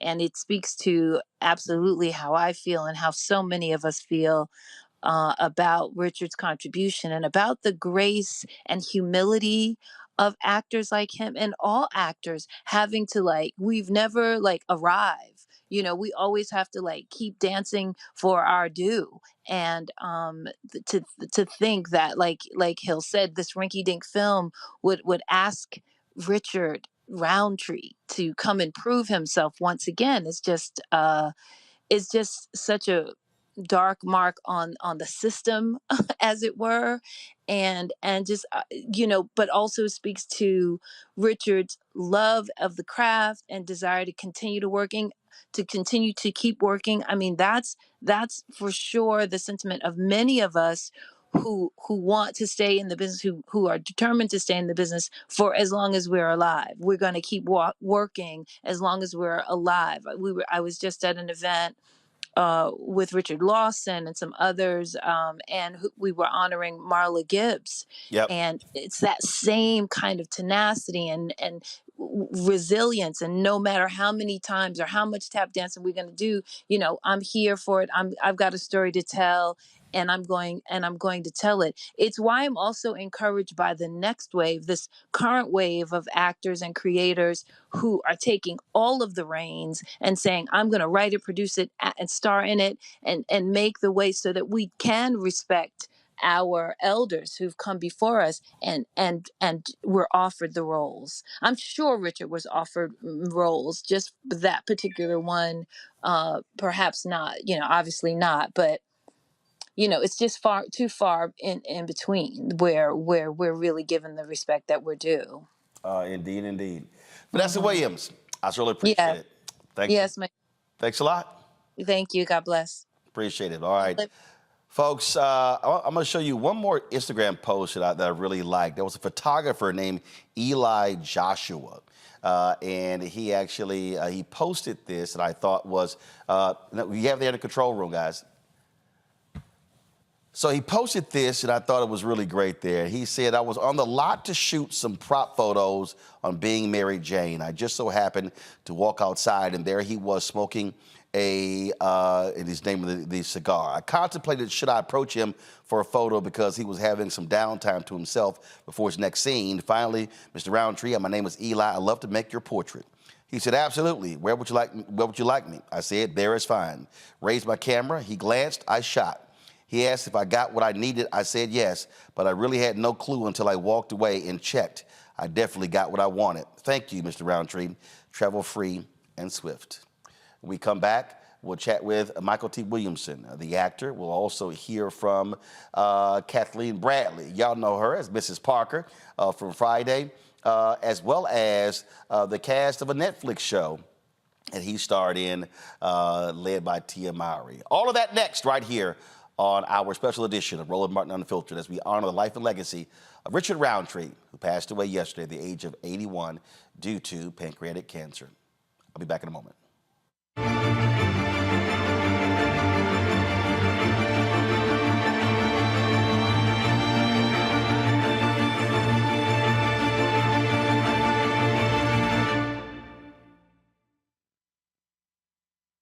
hatred on the streets, a horrific scene, a white nationalist rally that descended into deadly violence. White people are losing their damn minds. As an angry pro-Trump mob storms the U.S. Capitol, we've seen shooting. We're about to see the rise of what I call white minority resistance.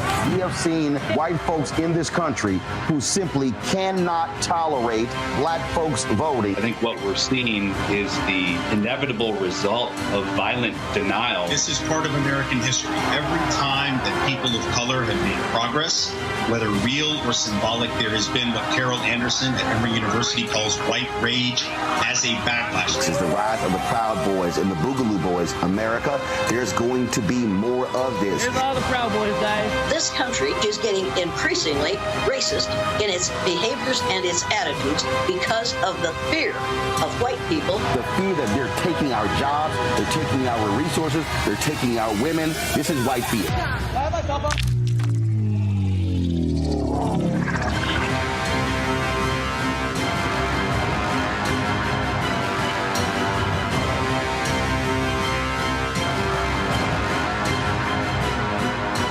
Pull up a chair, take your seat. The Black Tape with me, Dr. Greg Carr, here on the Black Star Network. Every week, we'll take a deeper dive into the world we're living in. Join the conversation only on the Black Star Network.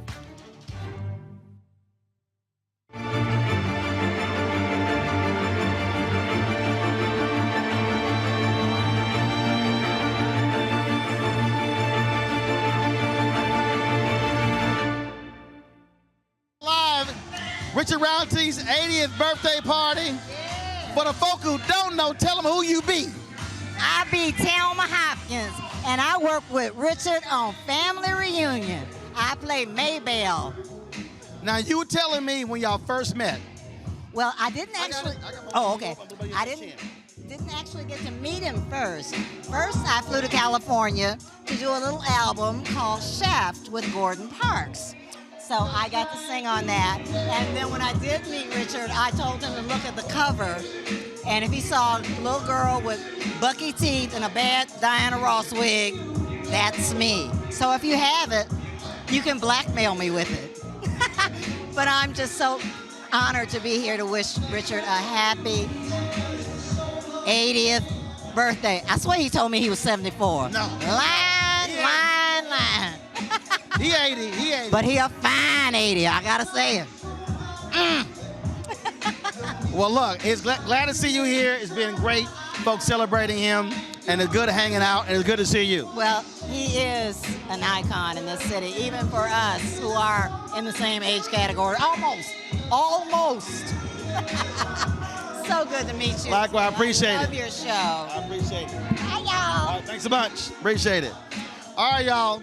So that was, of course, last year at Richard's 80th birthday. There were a lot of other people who were there as well, who were chatting. Kathleen Bradley, model. Y'all know her as Mrs. Parker from the movie Friday. When it was time for the program, she had a few words to say to Richard. This is a wonderful time for us right now, and a lot of people aren't here to help celebrate because they got lost to COVID. And, you know, for us to have this man right now that we're celebrating is a wonderful time. I've known him for 50 years. I know that's hard to believe. I look like I'm more older than 50. Oh, thank you. I've known him for 50 years. In 1971, I was in the Miss Black California beauty pageant from Mavericks Flat. How many of y'all know Mavericks Flat? Mavericks Flat Days, yes.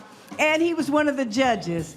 And you know what? Prior to that, when Shaft came out, ladies and gentlemen, if you're of that age and era, which most of you probably are, the men wanted to be him, and the women wanted him.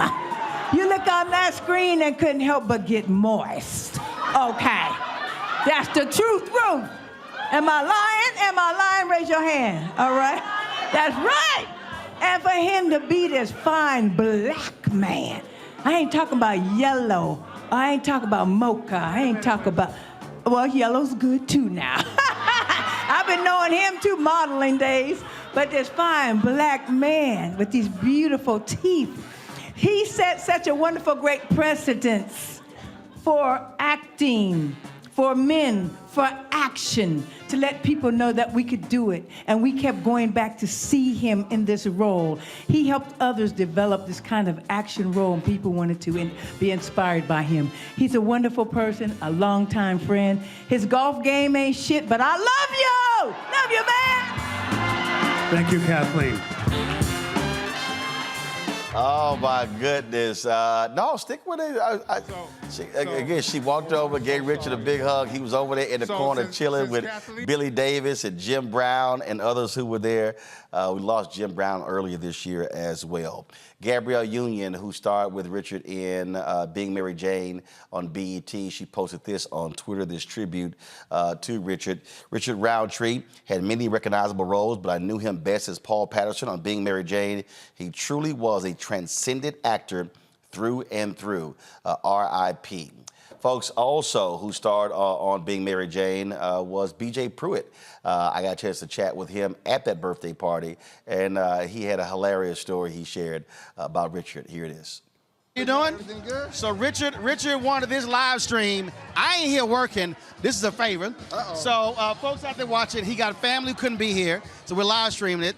But folks who don't know, first of all, tell your name. I'm B.J. Britt. I played P.J. Patterson on Being Mary Jane. Absolutely. Yeah, And so he played Dad for 5 seasons. So you got a chance to work with the legend. Tell folks about what that was like. Oh my God. Incredible. Every day. That's the man. You already know that. But that's the man. Every day, just hanging out with him, just soaking up everything that I could possibly do. Now, one thing people don't realize, Richard is low-key funny. Oh, he is now. Trust me. Thank you. How you doing?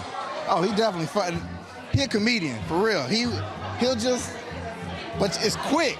It's quick. You got to catch it. He's real quick with it, but yeah. So give me one moment on the set that folks that really stands out for you working with him. Working with him. For me, I think it's just the prep work.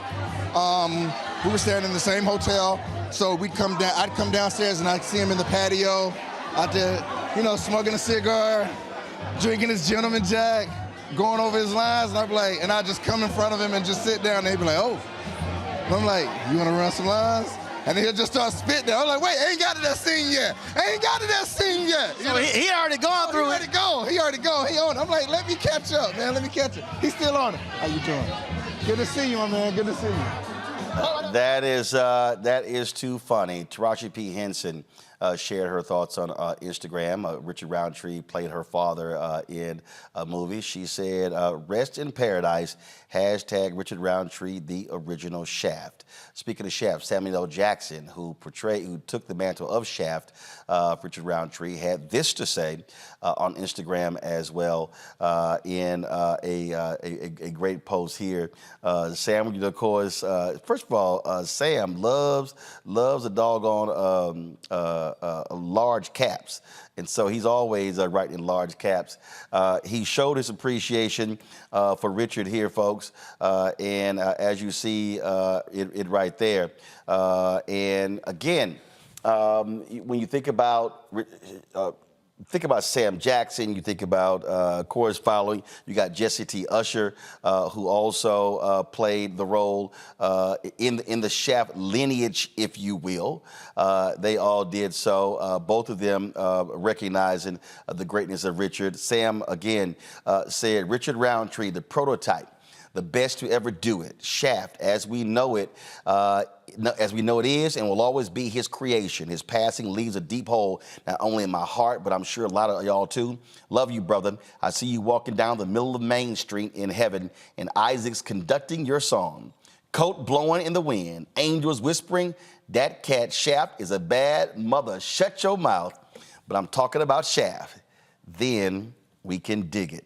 That's Sam Jackson. Jesse T. Usher, as I said, he is a part of the Shaft lineage. Jesse T. Usher posted this on Instagram. Jesse said, "The image from the first time I met Mr. Roundtree will forever be imprinted in my memory.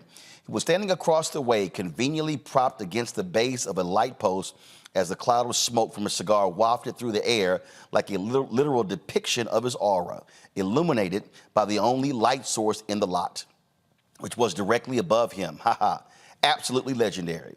He taught me many things, but above all else, humility and thankfulness. He was and always will be the motherfucking man. Rest in peace to the OG Richard Roundtree." Folks, as I said, there were others who spoke at that birthday party. You heard Thelma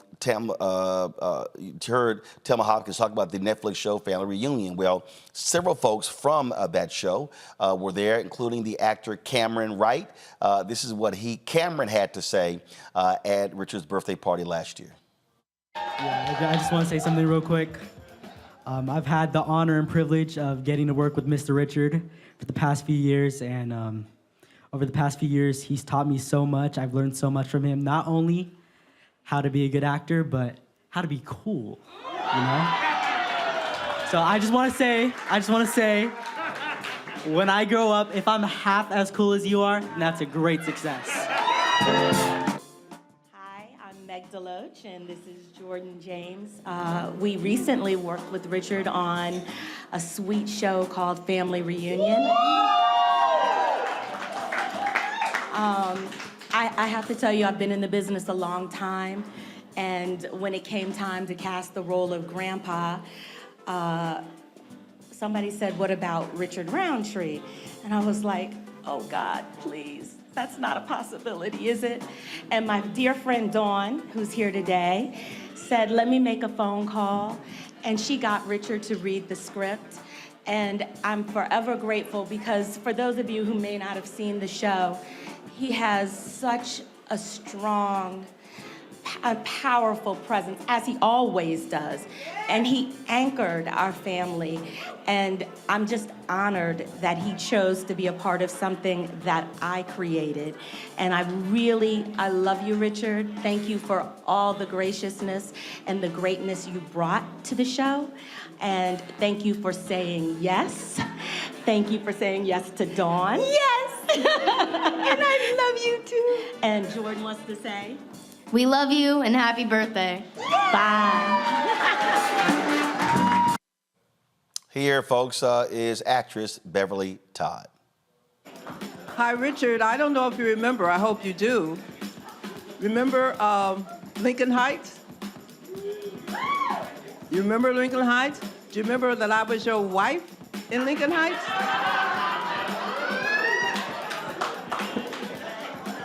I just want to remind you of that wonderful time we had and let you know that you were one of the best husbands ever. Think about it. The party was the idea of Richard Roundtree's daughter, Kelly. All of his children were at the party that night. And here's what Kelly had to say to kick things off. I did start this. I did want to celebrate my dad's 80th birthday. I want to say thank you to everyone for showing up for this. Those of you that are near and those of you that came from far away, I appreciate you. I know my dad appreciates you. We all have been on this ride together. My dad is famous for saying, I was just riding the horse in the direction it was going. He tends to negate the influence on the culture that he has had.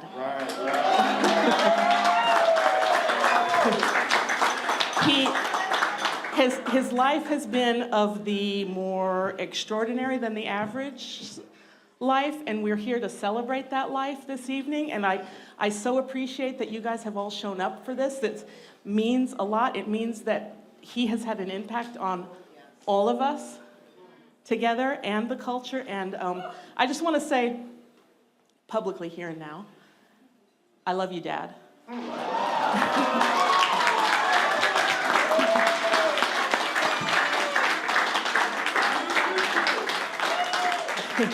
And can I give a little personal anecdote about, I'll get a little teachery here because I am a teacher. The magic years when you are 6 and 7 years old are years, that's how you can tell kids about the Easter Bunny and Santa Claus and all of that stuff. Imagine, as a child when I was 6 or 7 years old, seeing my father on the big screen. When Shaft came out, that's how old I was. I was in the magic years of development, so it left a lasting impression on me. My dad, for me, will always be magical. Because of the impact and the age I was. I don't think my siblings have that same, because it was a convergence of that, my age and that event at the same time combined to make quite an impression. Let me try that. Thank you. Love you, Dad, and I'm done. Thank you for all showing up. Folks didn't realize that Richard Roundtree was an Ebony Fashion Fair model, and one of his fellow models, she also spoke that night. I'm Barbara Prysock, and I just wanted to say that Richard and I were in the Ebony Fashion Fair together in 1967. Wow. That's the first time I met him, and we have been fast friends. He's my son's godfather, and we've been fast friends for all these years, and we still are. And I love him to pieces. I think he knows that. And happy birthday. And I'll see you soon. Folks, had opportunity, of course, to chat with Richard that night. He was feeling good, looking good, and here is our conversation. Live stream here, but I just wanted to go ahead, give you the final word, man. Great night. How do you feel? Roland, as I said earlier, reaching the age of 80, I had no concept of that to begin with. But I'm a very private person, and my oldest daughter, who has never asked me for anything, came out from Illinois, and I found out that the reason that she came out was she wanted to throw me a surprise birthday party. What? Now, normally the surprise birthday party, you don't know about it. Right. But she kind of needed you to tell her who to invite. Exactly. So I don't know who you want to invite. I don't know what facility you would like to have it at. That's when I turned it over to Bill Hammond. And we've known each other for a long, long time. And I know he's the best black man in this town to throw an event. Well, look, I was honored when she called me, left me a voicemail, and she said, I want to invite you to my dad's birthday party. And I tell people all the time, I don't expect things. People don't have to invite me to anything. And so when she called me, I said, I will be there. So when I saw you in New Orleans and you asked me, I said, don't worry, I will be there. I'm going back to New Orleans in the morning. We finished the job. And man, I'm so happy to see you here. And the words you spoke. My brother, I appreciate it, my brother. You the man. We love you, Philly, baby. Happy birthday. Thank you. All right. All right, Roland. That's it, y'all. And here's the deal. Richard wanted this because a lot of his family members. So when Richard was talking about the words I spoke, so here's what happened. Again, I'm shooting a video there. Bill Hammond is going to call Richard up, and then Richard decides to just hand me the microphone. And I tell people all the time, always be ready when they pass the mic to you. Here is what took place. Richard, you want to bring the mic over? You want to say a few words? Oh, you want to come up? Come up, Richard. Come on up here, Richard.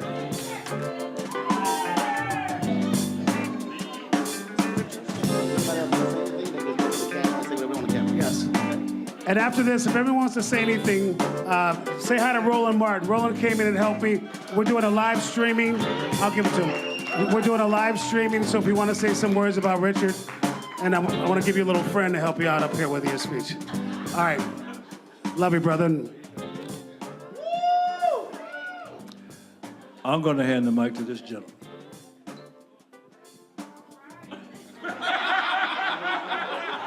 This I got the mic. All right, I'll say a couple of words. You're absolutely right. One of the coolest brothers ever. We had an opportunity. There was an Icon Man event where we got to sit at the table together and fellowship for several hours.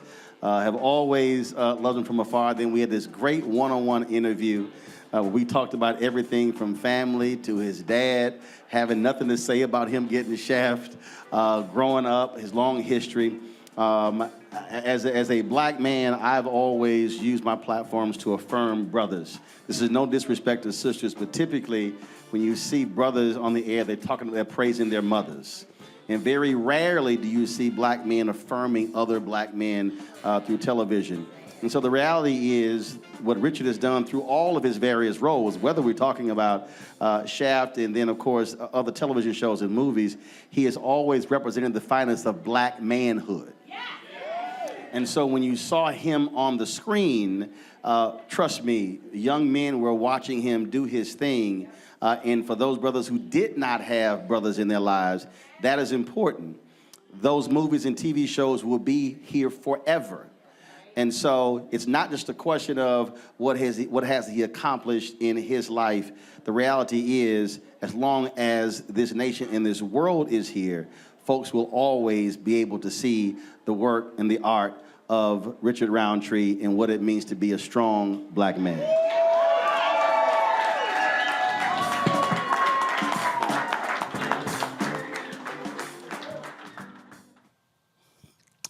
Brought him to tears there, and of course, he had a few words to share with us as well.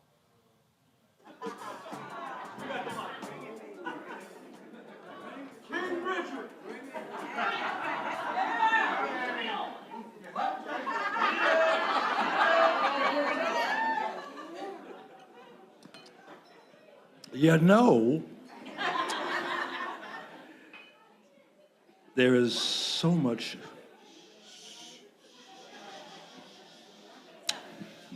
love in this room. I have, this has been singularly the most incredible weekend. I have my family here. My oldest daughter came out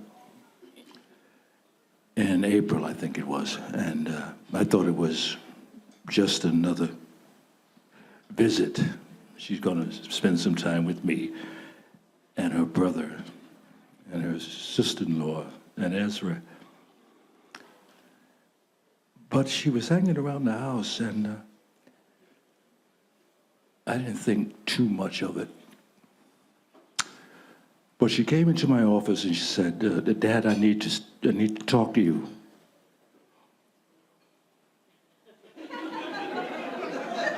Uh-oh. And she said, "The real reason that I'm out here is I wanted to throw you a surprise birthday party."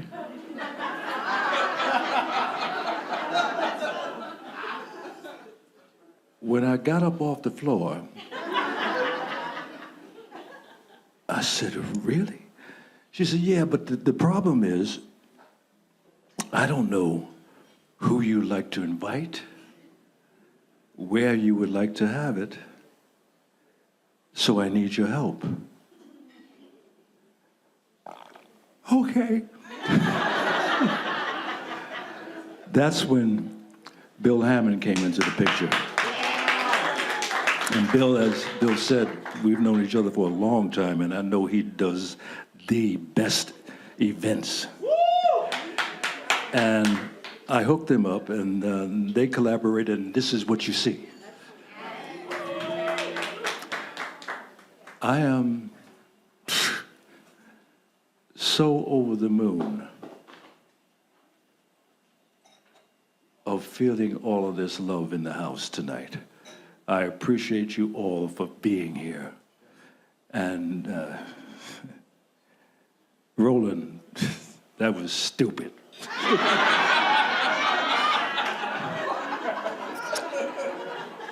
And I'm so glad that my dear, dear, dear, dear friend, John Webb, was short in what he had to say. Me and you, baby.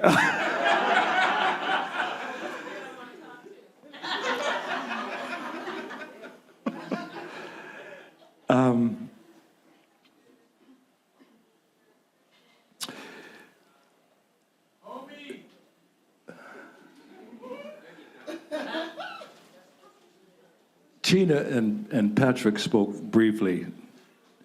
I introduced them. That's my manager of over 25 years. That's what I said, 35. Keep me correct, okay, all right.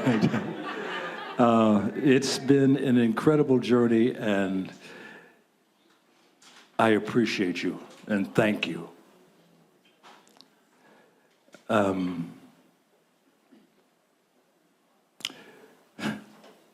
Scott Manners, we go back over 20 years.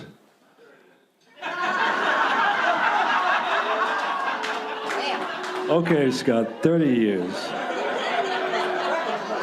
On and off for 30 years. But you have managed to maintain my career, and I've been employed for all of those years. And I thank you. I thank you. I have the pleasure of a large percentage of the group of people from Family Reunion.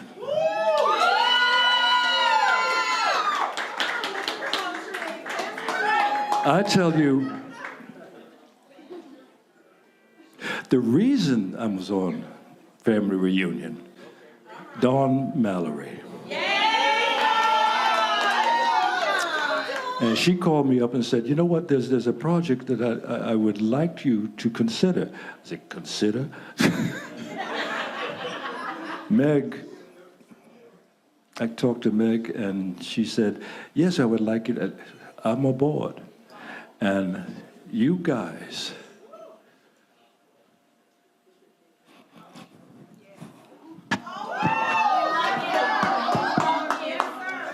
and that crazy woman, something about her last name being Divine. Who has a last name Divine?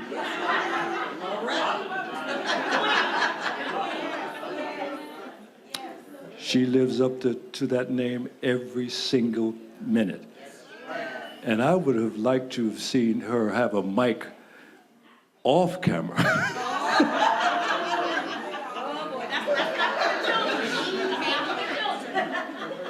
Those 3 years on that show were magical to me. And Meg, I thank you. I thank you. And it was a joyride.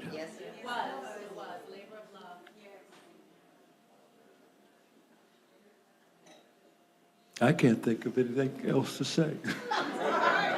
I want to thank all of you for being here, and I want to thank you for all the love that I've been receiving up in here tonight. Thank you, thank you, thank you. Love you, brother. Richard Roundtree, happy birthday. Now let's celebrate. We have food. We got Laura. Folks, this is why we do what we do. One of the reasons why when I started Roland Martin Unfiltered, of course, Black Star Network, is we operate by the premise of the nation's first black newspaper, Freedom's Journal, which wrote on March 16, 1827, in the third paragraph, we wish to plead our own cause, too long have others spoken for us. And so, yeah, there are other outlets, other national shows. They did their Richard Roundtree retrospective. I saw some of them. Some were 2 minutes, some were 3 minutes. Many of them, they voiced it over. You never actually heard from Richard. Because we had a relationship, we had the exclusive footage of that birthday party, our sit-down interview.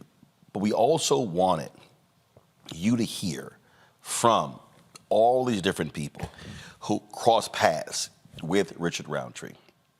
There are so many others who want to be on the show. We'll be chatting with them tomorrow. Michael T. Williamson, actor Leon. We missed each other a little bit early. We're going to try to get him on tomorrow. And so many others who responded. They wanted to share their thoughts and reflections on Richard Roundtree.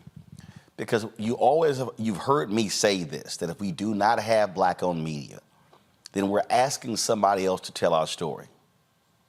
The life and legacy of Richard Roundtree was worth more than 2 or 3 minutes on CBS or ABC or NBC or MSNBC or CNN or any of the other networks. It's more than that.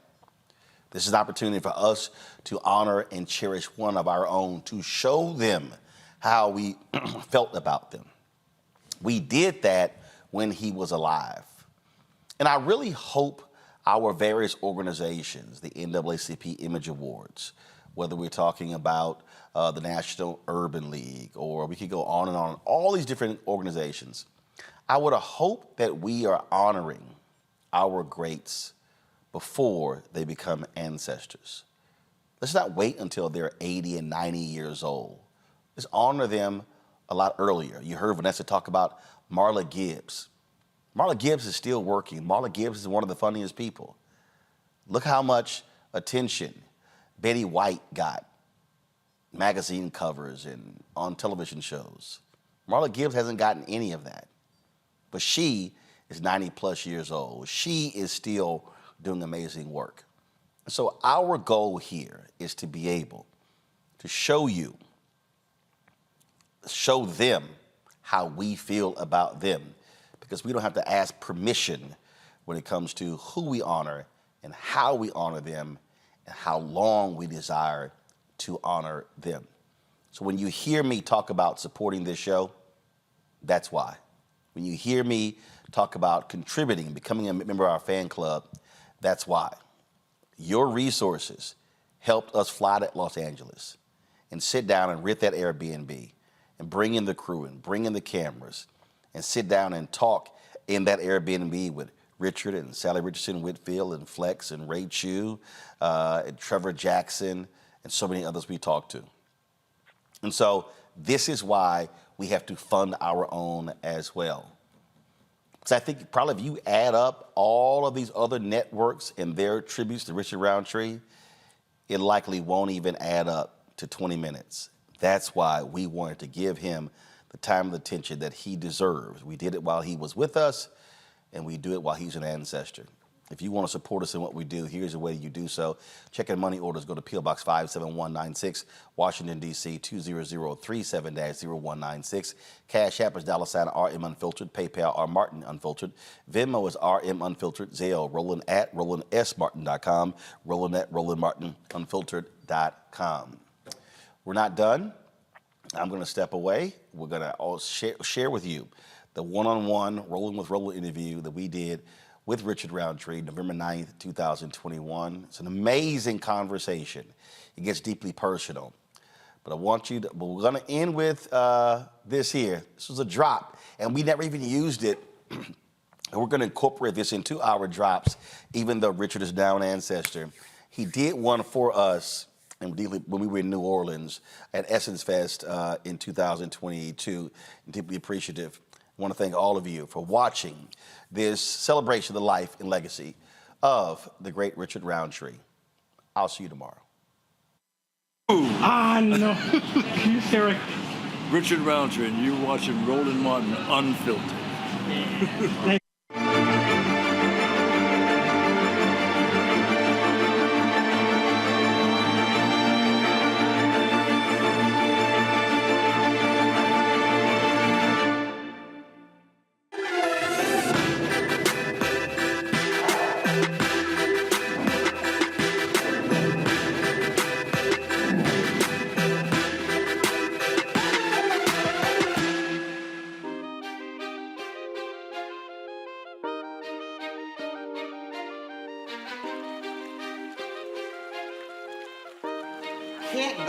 I can't do, like, seriously. Like, here's about to trip you out. Me and Glenn talked about this here. If you ever see me in jeans, I got cowboy boots on. I can't wear jeans. I cannot wear jeans. Because? I just can't wear jeans. I've never liked jeans. It's always been slacks. It might be pants. But if I ever have, the only time you will ever see me in jeans is if I'm wearing cowboy boots. Do you ride? Yeah, I haven't ridden in a while, but that's just, yeah. So I wear, I got about 20 You're pair of cowboy appropriately boots. dressed. Yeah, but I don't know what it is. Even when I was in high school, I didn't necessarily like jeans. I like 2 pair. Now my dad, oh, he got jeans. He's clean pressed. No, drive my wife crazy because we'll go somewhere and we're like, oh, it's casual. I'm getting dressed. She's like, what you doing? She's like, it's casual. I'm like, hell, this is casual. Like, what you talking about? Like, she'll throw some jeans on, her tennis shoes, or some shoes like that, whatever. I can't do that. Can't do it. Cannot do it. I couldn't even wear some shoes like that with some slacks. It would have to be loafers. It would have to be, I can't. You're a very interesting man. Well, it was a trip because my dad would do this. We would be sitting in the living room watching TV or something. All of a sudden, he'd be going to the bathroom and he's showering and he'd shaving and everything. And we're like, where are you going? And he'd get dressed up. He'll put on some slacks. He'll put on some shoes, shirt, put his watch on, cologne, leave, come back. Hell, he went grocery shopping. Oh. Whoa. The idea, he wasn't putting no sweats on going. So I saw that. And so we were just, so growing up, yeah, I wore more slacks to school. We don't dress code, but it's just, I'm absolutely comfortable in a suit, slacks, dress shoes. Church would be over on Sunday. We would be cooking in it. We'd be lounging around. Mama like, y'all gonna change clothes? No, we fine. Me and my brother. It's nothing. Yeah. Okay. That's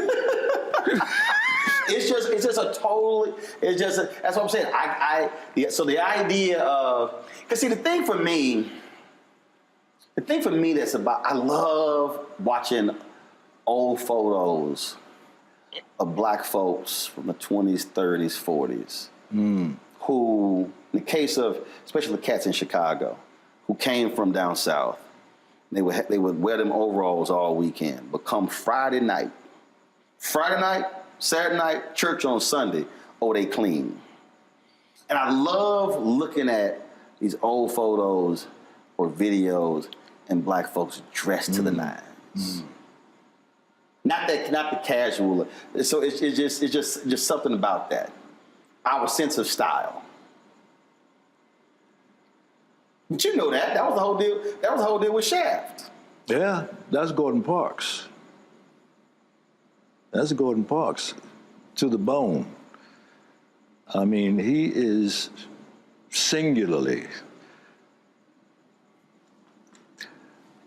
the most elegant man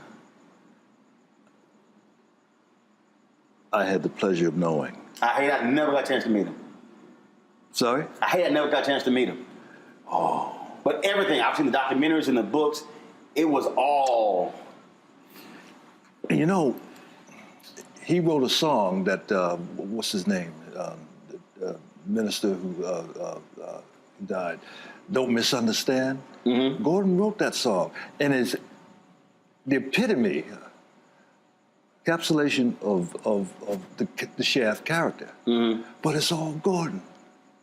Don't misunderstand. You are no concern of mine. But in case you're free sometime and need some time with me sometime, I can hold your hand. I can't think of his name. O.C. Smith. He sang the song. That was the Shaft 2. And I listened to that song. Wait a minute. This is Gordon Parks. And the thing about, again, everything I've read, the documentaries, it was the style, it was the attitude, and the fact that he believed I could do whatever I want to. So, the sonnets and the operas and the movies and the plays, and he's an artist, he's a photographer, he's a magazine editor, making movies. I mean, we talk about Renaissance man. Yeah, yeah. That was it. That was it. Back then, they didn't have traffic control. And that shot, when I come out of the subway,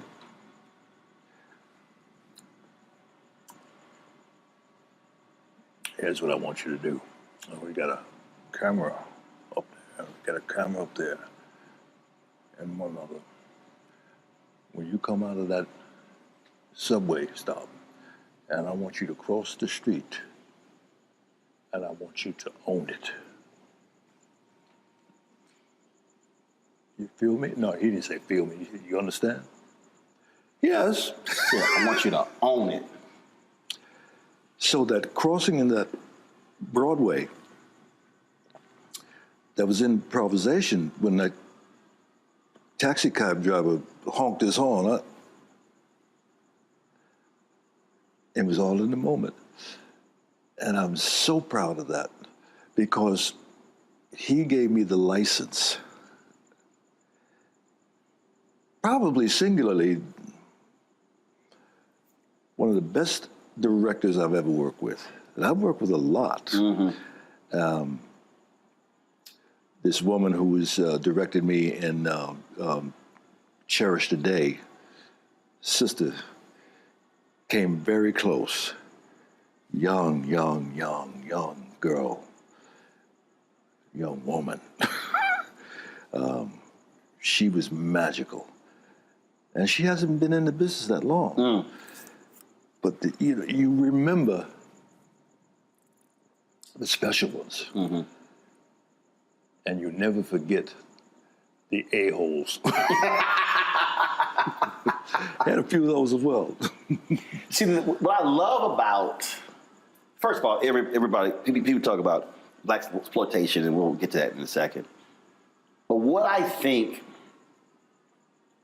Shaft represented, and you playing Shaft, it represented exactly what he said.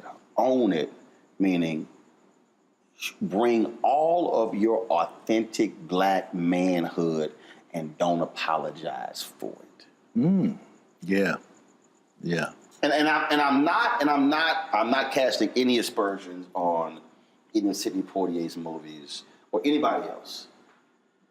But the thing about, as I look at you in that role, I think about Harry Belafonte, as I think about Sidney Poitier, it's I'm gonna bring all of us to this thing.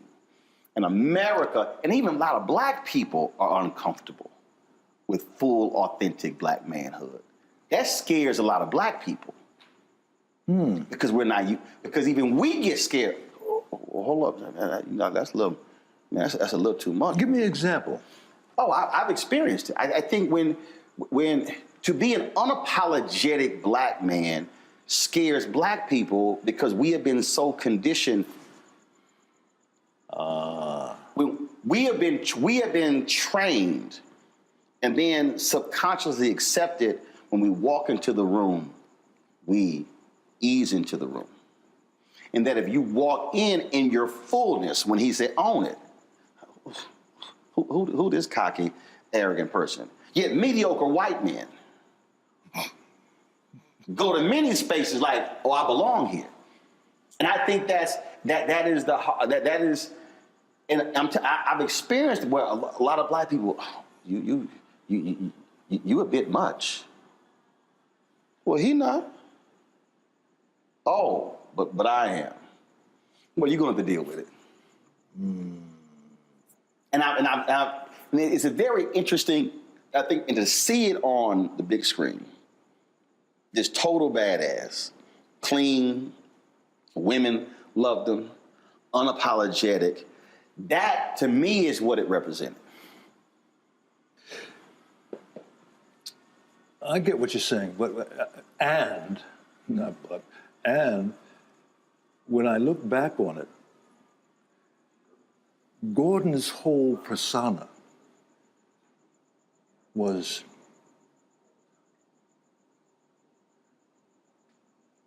a total at ease with who he was. Yes. That's what you're saying. Yes. Under any circumstances. He belonged in whatever room he was in. Yeah. Because the studio didn't want me to have a mustache. Gordon said, no, you will have a mustache if I gotta paste it on every morning. Because for black men. Hello. And,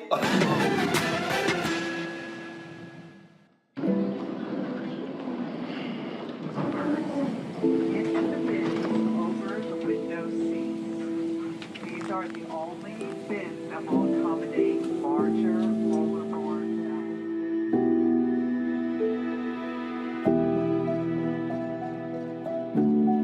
They put 10 in here? 10, and you don't come out till you die. And you eat him, he hoops in. Oh my God. So what?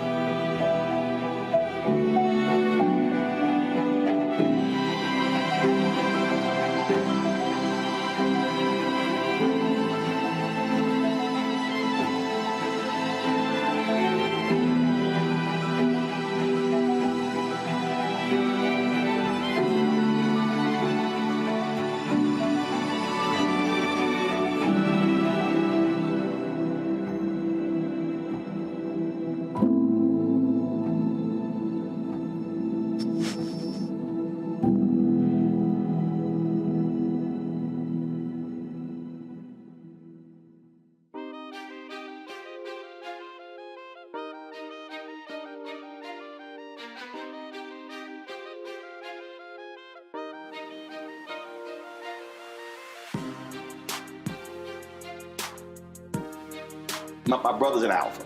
He plays spring 87. I play spring 89. So you get to shave all facial hair. I did not come home after I pledged until a mustache grew back. Whoa. Because I can't. Okay, I'm gonna tell you the story off camera. I gotta tell you the story off camera. All right. My dad will get real mad if I tell this story on camera. Okay. But let's just say my dad made it real clear to me and my brother. You better keep a damn mustache. Remind me to tell you the story. You gonna holler. But I've had that conversation with other brothers who I went to college with. And when they went to corporate America, they shaved their beards, shaved their mustaches. And again, it was conforming to a standard that's not who we are. So for him to say, no, he gonna have a mustache. That was another signal you are going to accept the fullness of this black man. Absolutely. Now, you said he gave you the license. Was that you? Because even that has defined you. People, oh yeah, that's the bad man. That's the badass right there. Did you have that attitude before, or were you sort of, hey, no? You want me to shave it? I'll shave it. You want me to keep it? I'll keep it. All right, back up. It was only a couple of years ago that I realized that the character Gordon placed on me was Gordon Parks. You know, he's got that bushy... Yes.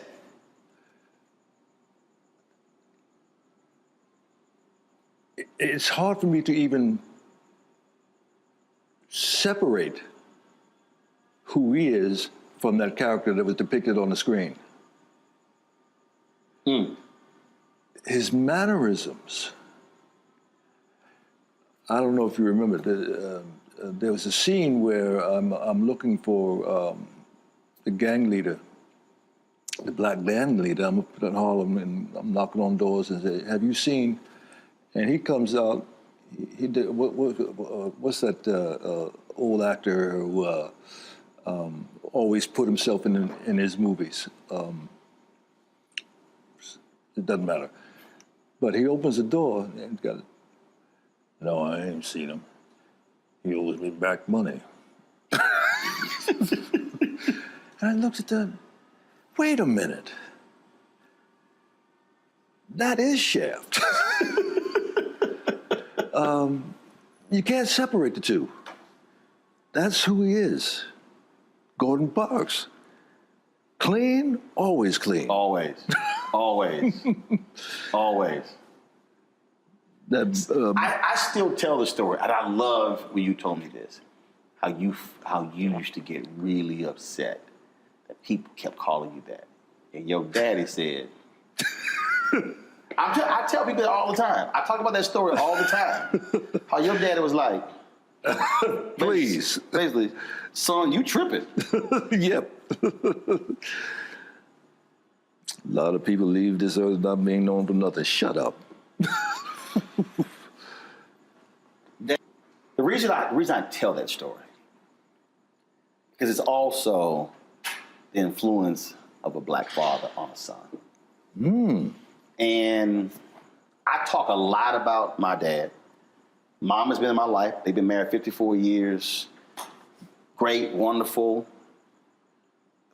But there is something I believe that is different, that is vital.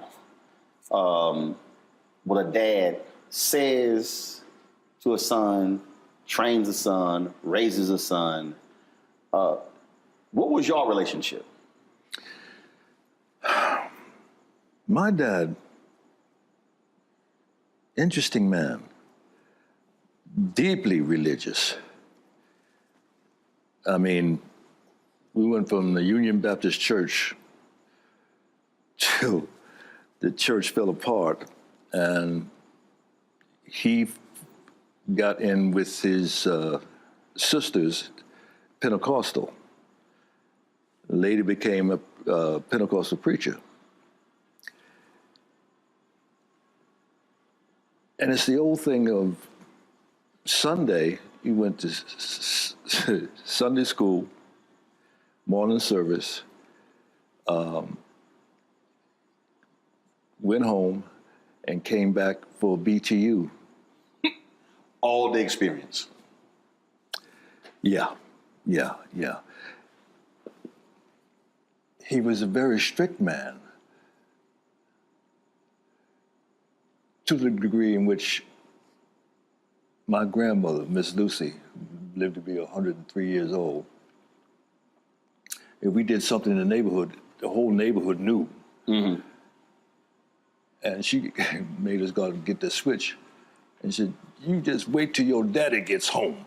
And you like, you got it, you good, like you handling it.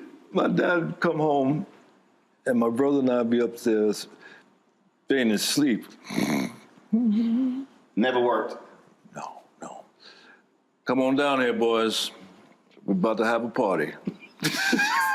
He called a party? Yeah. Oh, yeah. Yeah, we're about to have a party. Dad, I won't ever do it again, but no.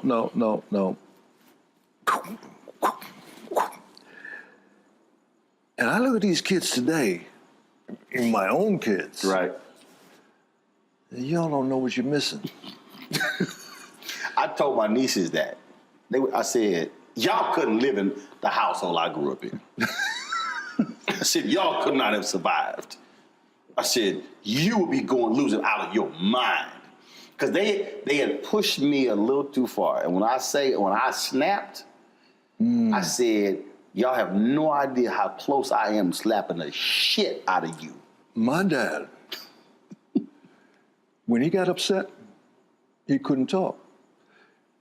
The Watkins man came to the door one day, knocked once and opened the door.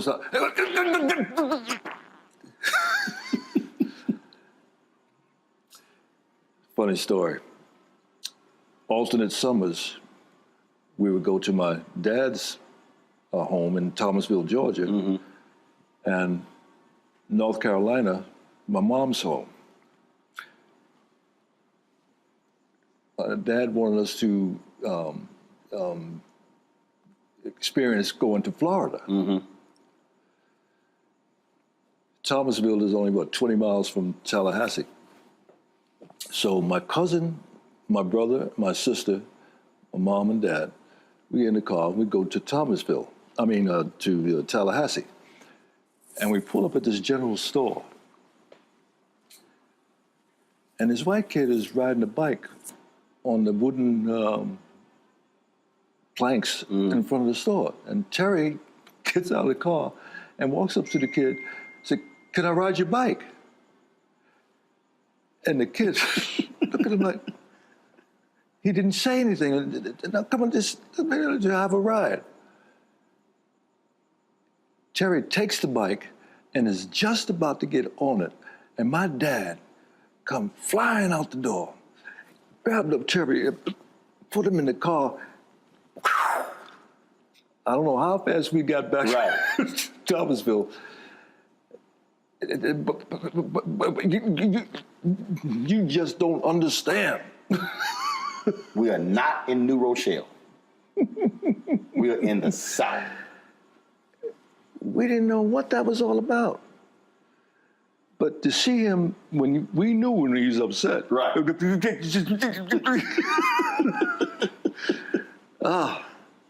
That Watkins man, he never did that again. Weekly, he would come by. Right. You remember Watkins products? I got a few weeks on you, that's why.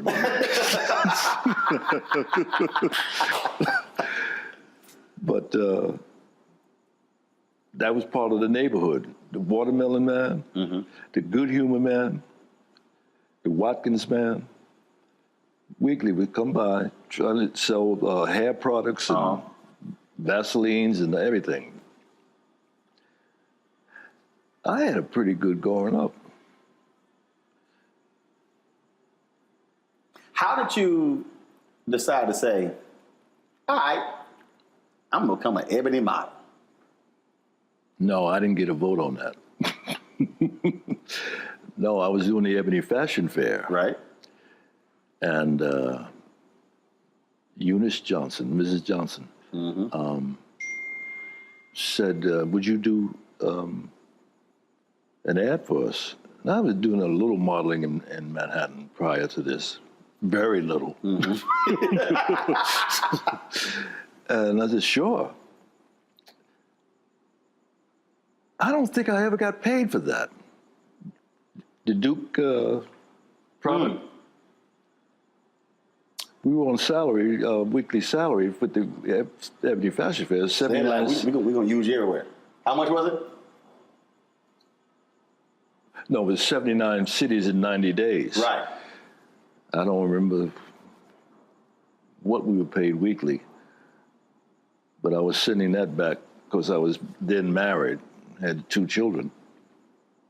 People don't realize how huge that tour was. Oh. It was a significant fundraiser for many black organizations. Absolutely, absolutely. And after the film came out, I'd go doing promos from city to city. Say, oh boy, I know you did Shaft, but I remember you from the Ebony Fashion Fair. Oh. Because it was a huge deal. I mean, look, obviously people today don't understand because you see everything on television. But the reality is, when Ebony Fashion Fair, when that tour came to that city, especially mid-sized, small cities, it was the event of the year. Yeah. And then bringing these fashions from these African designers, the African Americans, these European designers from Paris, couture. I mean, it was huge, an event. Yeah. And folk came dressed up. Yes. It was an event. I remember when we hit New York at the Hilton Hotel. I mean, as far as you could see, dressed to the nines. It was awesome. It was awesome. I loved it. Pull up a chair, take your seat. The Black Tape with me, Dr. Greg Carr, here on the Black Star Network. Every week, we'll take a deeper dive into the world we're living in. Join the conversation only on the Black Star Network.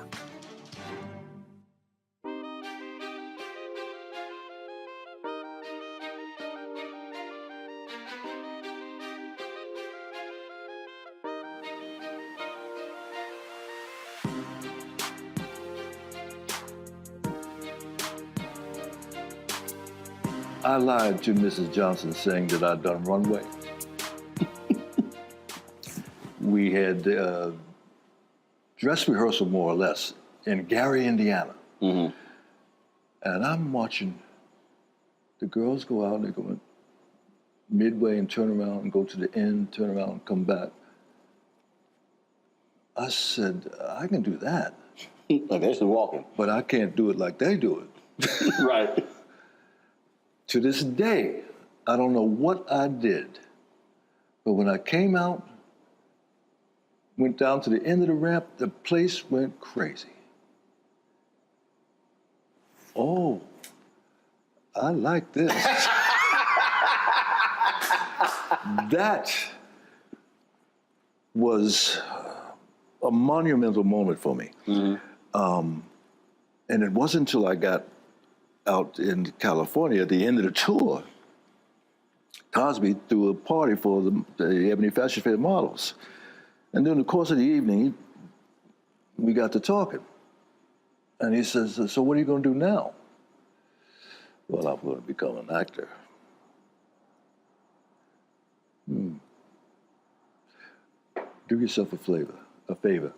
Go back to New York and learn your craft. That's when he was doing I Spy. And again, he's on I Spy. He must know something what he's talking about. Just a little bit. A little bit. And I did that. And I Learn went back your and joined the NEC. And that was an eye opener. Negro Ensemble. Yeah.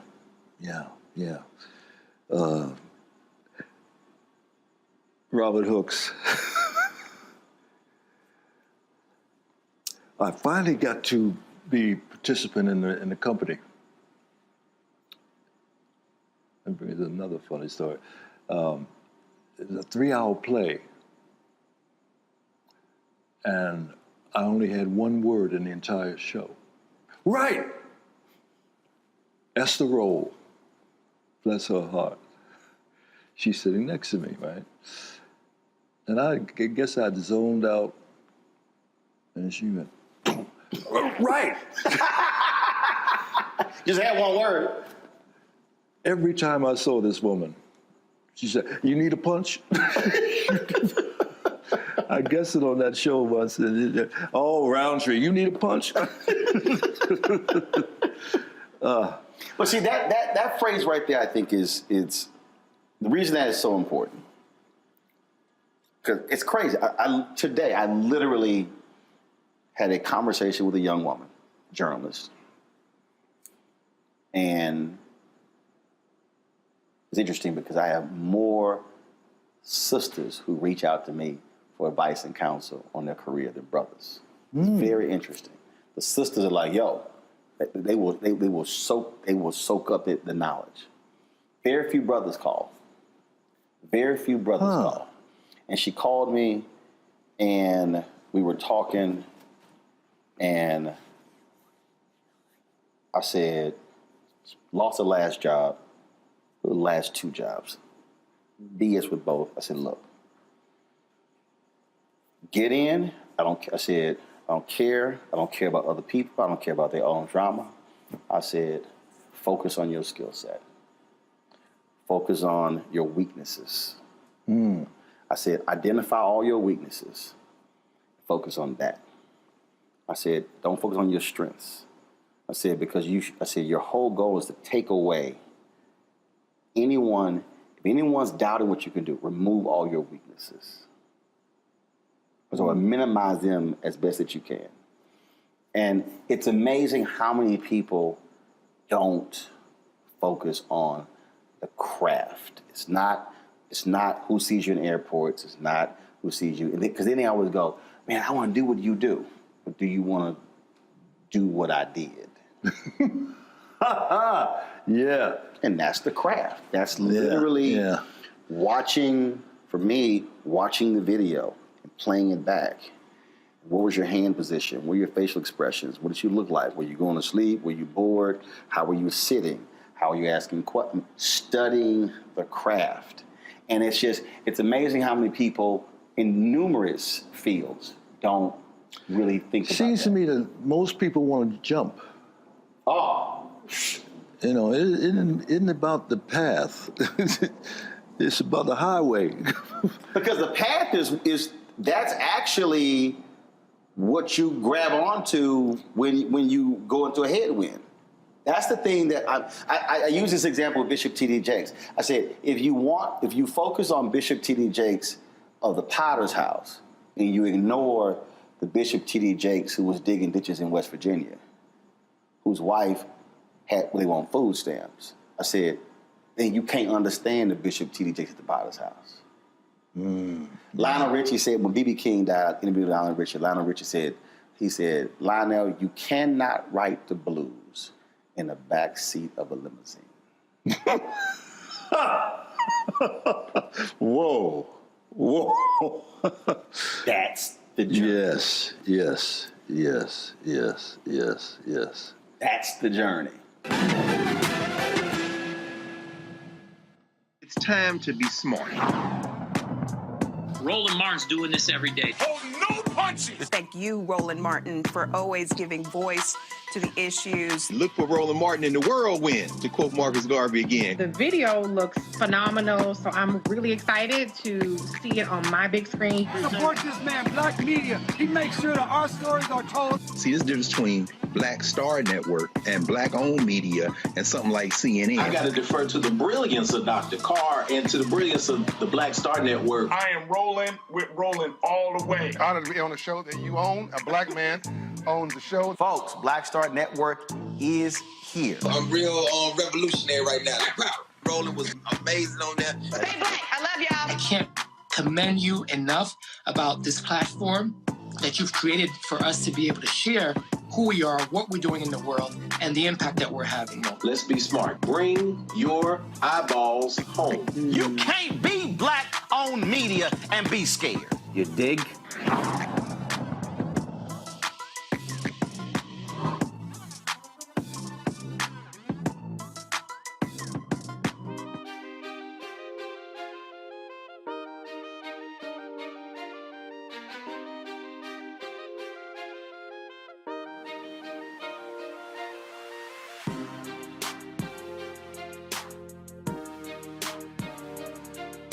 See, you guys, Shaft was what, 72? 71. 71. So you had been acting for how long before that? 66 or 67. That's a 4 or 5 year period of sitting with others, learning and watching. And for the people who don't understand the Negro Ensemble, just explain how crucial that was for Black talent. I got to see Denise Nichols, the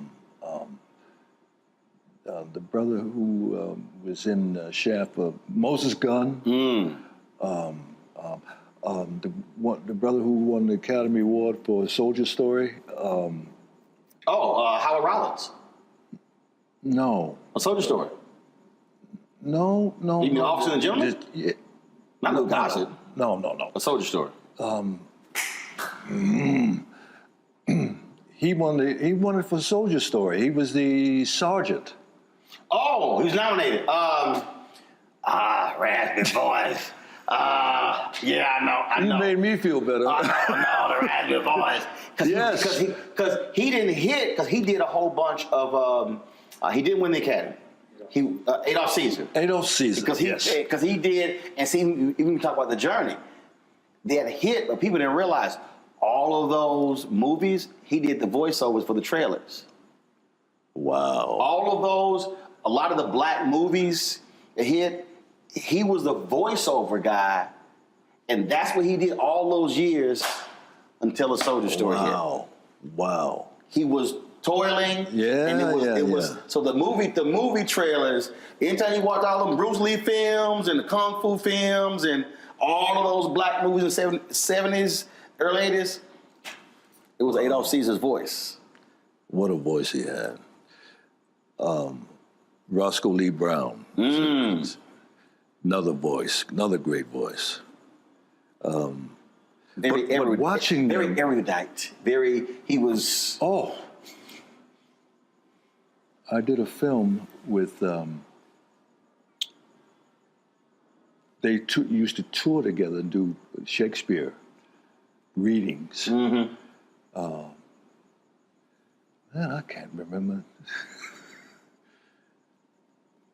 But the two of those voices, you could just visualize them on stage. Roscoe Lee Brown, I loved him to pieces. What a character. What a character. I was going somewhere with this. Negro Ensemble, how seeing the pros really do it. And watching them, and that's what this is about.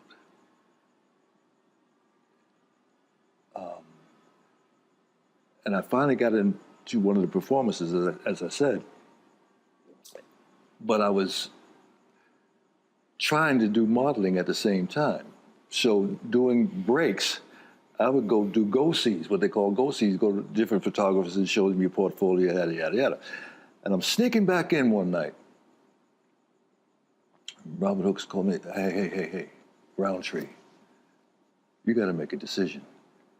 Either you want to be an actor or a model, but you can't do both.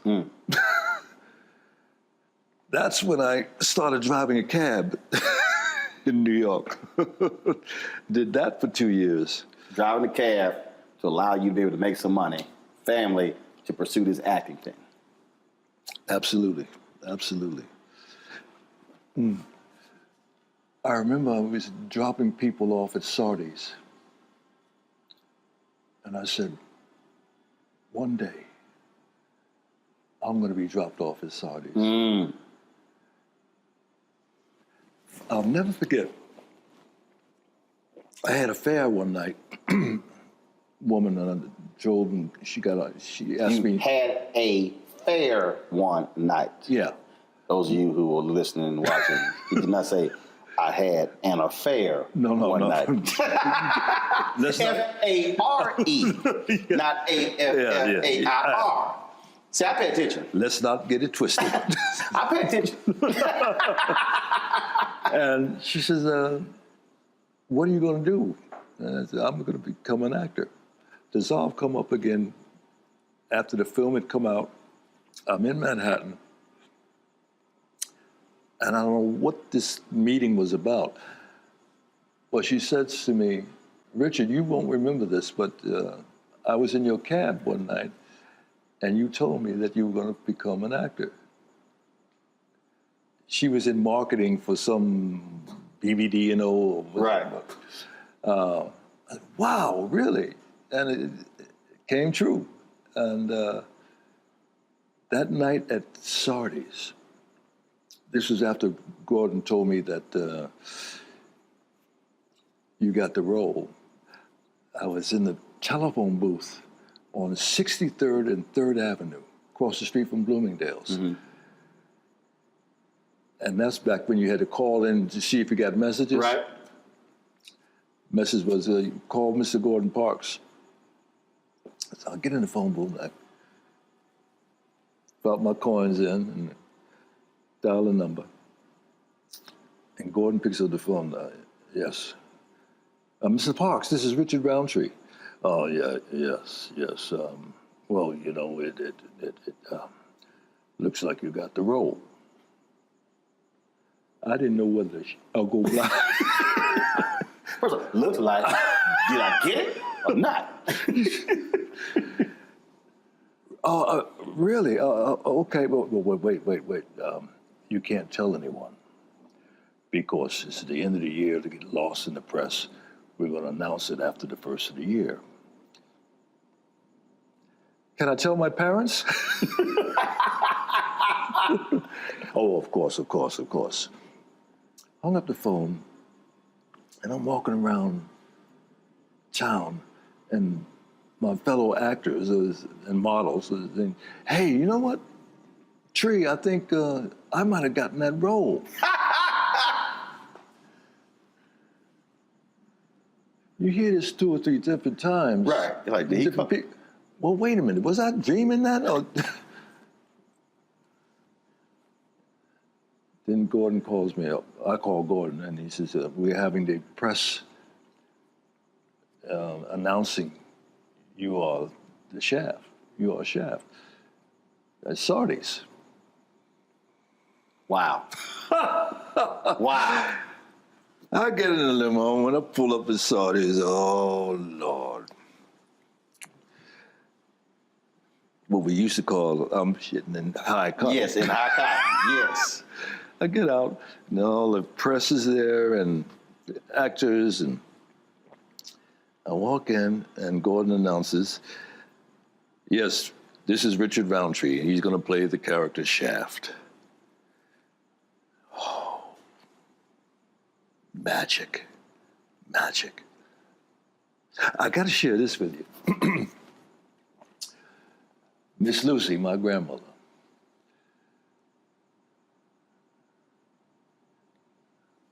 and my dad came down to the hotel prior to us going to the theater that night, saying why he couldn't attend the screening, the premiere.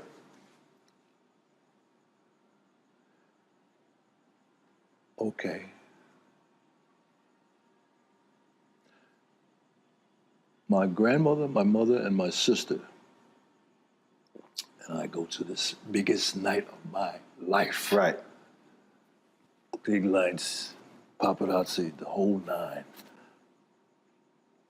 And we go into the theater. And the lion starts roaring. Film starts. And the first fight scene, my grandmother stood up. Don't you be hitting my boy! The place fell out. Miss Lucy, no, not this movie. Well, You sitting here like, no, I know my grandmother. She's 100% serious. Yeah. She was into it. She was in church. So Dad didn't go? No. Why? Because he's a very religious man. He never drank, never smoked, never cussed, and didn't go to the movies. Wow. Did he ever see the movie? Whoa. I don't think so. I did a film with Tim Reed and Daphne, Once Upon a Time When We Were Colored. Yes, amazing film. Once Upon a Time We Were Colored. Yeah. Roger Ebert said it should have been nominated for the Academy Award. Oh. Well, no, I remember. Oh. I have the DVD. That movie, I told T.D. Jakes about that.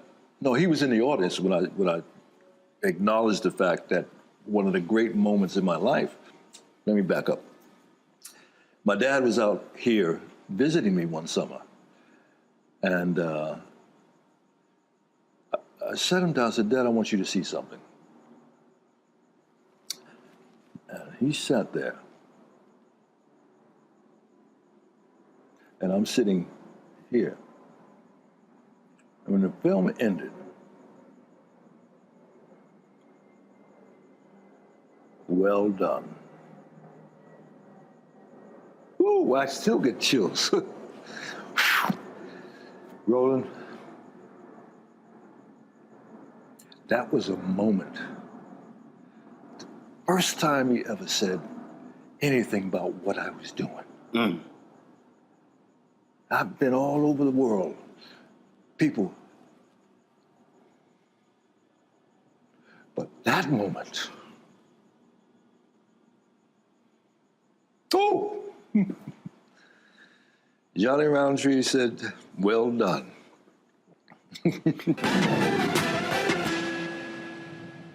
I'm Deborah Owens, America's Wealth Coach, and my new show, Get Wealthy, focuses on the things that your financial advisor and bank isn't telling you, but you absolutely need to know. So watch Get Wealthy on the Black Star Network.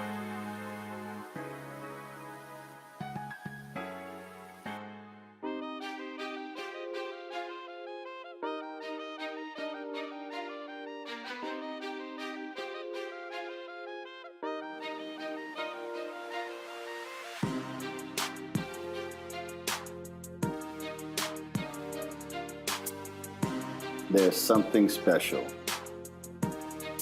when the folks who birth you get to see the fruits of their labor. And not just see your work, but also to see how others respond to the work. For me, my dad sent me a similar text a few weeks ago. Watch the show every night. It's a news show. Yeah, he watches it every night, of course. If he misses the show, he gets caught up on the replay. He watched every show. He'll call me, tell me, don't put that person back on, she's stupid. I don't know what the hell this dude was talking about. Way to kick his ass, son, way to kick his ass. He do cuss. He don't cuss a lot. I cuss way more than him. But one of the joys for me is to get to bring them into my world and to actually meet people, see people, to experience all of that. Because, and I don't have biological children, you have children, even with the nieces I've raised. It's all that you invested, all them whippings, all those lessons, all those things, to see it actually pay off. Yeah.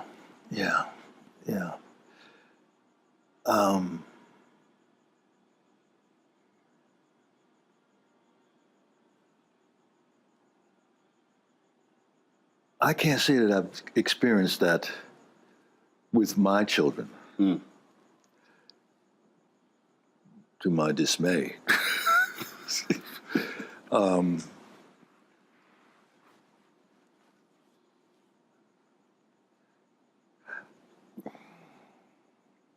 I remember being asked a question. Oba Babatunde was doing a similar type thing that he was trying to put on television. And he asked me, how do you feel about what you do affects your children? And I was stumped. The only one, my oldest daughter, who is going for her doctorate degree in race and ethnic studies? Yes. And she is so excited about it, and I'm excited for her. She was interviewed for a documentary that I did a couple of years ago now. I didn't know how much attention she paid. And she just, well, my dad, oh, yeah, okay. And she's the only one of 5. I don't know if I should say that. That calls me up just to call me up and doesn't ask for anything.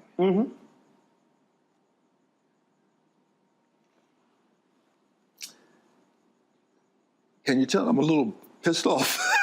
Just a little bit. No, but I mean, look, it is a. See, for me, and many others have said that. Talk about that relationship, that experience.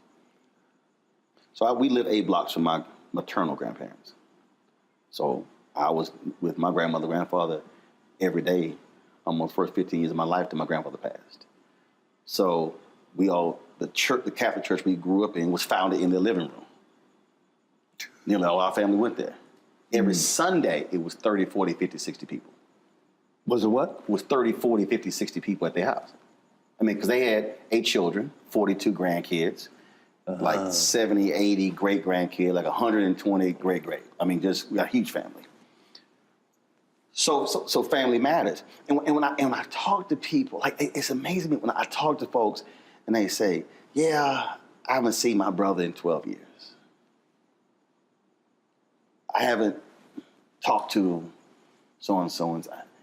That's foreign to me because of how we were raised. Right. And it's like if I go 3 months, like, hold on, what's going on? So my schedule gets crazy. So now, because I can, and they're retired, I'm like, all right, I fly out of Virginia. They were with me for 7 weeks. No reason at all. They came 3 weeks. They still work elections. So they were like, look, we gotta go back and work an election. So flew back to work the election, came back for like another 4 weeks. And just hanging. No one in particular, just at the house, chilling. Dad would cook every day. Mom, she was doing her stuff. And he just going places, watching TV, just being around, hanging around. And just, and other people, and it's interesting, it's very interesting. I talk to other people, and they're like, oh, I talk to my mom and my dad, they have these long conversations. I don't have those. I just call, yo, what y'all doing? We just talk whatever. But even when I bring, it's just like, yo, it's just being present. It's just being here. We don't have to do something. We don't have to go anywhere. It's like, people are like, what are y'all doing? We chill in the house. Well, you know just what? enjoying each other's company. I have to point the finger here for some of that. My upbringing, we weren't physically demonstrative at all. And I always made it a point to be the opposite when I'm present, physically even present. That's right. My dad would call me up a day or two after his birthday. Say, hey, son, how you doing? You forget something? Oh, Dad, I'm sorry. Yeah. It's all right. Dissolve, come up, present day. The only time I hear from my kids is when they need something. And it's me also not reaching out my end of the bargain. That's very true. So because as parents, I get it. As parents, you look, you're supposed to call me. But and again, if I go a certain period of time, my dad will call. Son, what you doing? I'm sitting in here. Okay. All right. How the weather? What you working on? That sort of thing like that. Because I will get busy or whatever. We text a lot. We have a group family chat, and we have a group me on my whole family. We communicate constantly. Funny stories. We went here, posted photos here, and it's great because you're in tune with everybody. So I have 3 sisters, 1 brother, and then I have 9 nieces. 3 nephews. Then my wife's sister has a brother. My wife's sister has a son. So it's 12 kids. So 12 kids plus us 5 plus parents. So we're communicating constantly. So it's not like we have to actually call each other. because we're communicating every single day in the group chat. Every single day? Every single day, yeah. If I pull up this phone right here, and I pull up, I'm looking here, oh, perfect example. My sister sent something 5 minutes ago. 7 minutes ago. So you sit here, it's our group chat. So we post something, we see a story, we chat. So my wife took some photos, people put some Christmas tree up. My sister. The Christmas tree up already? No, the neighbors did. She's like, people across the street, somebody was at a restaurant, they sent some food. Okay, my niece, happy Halloween. This all. So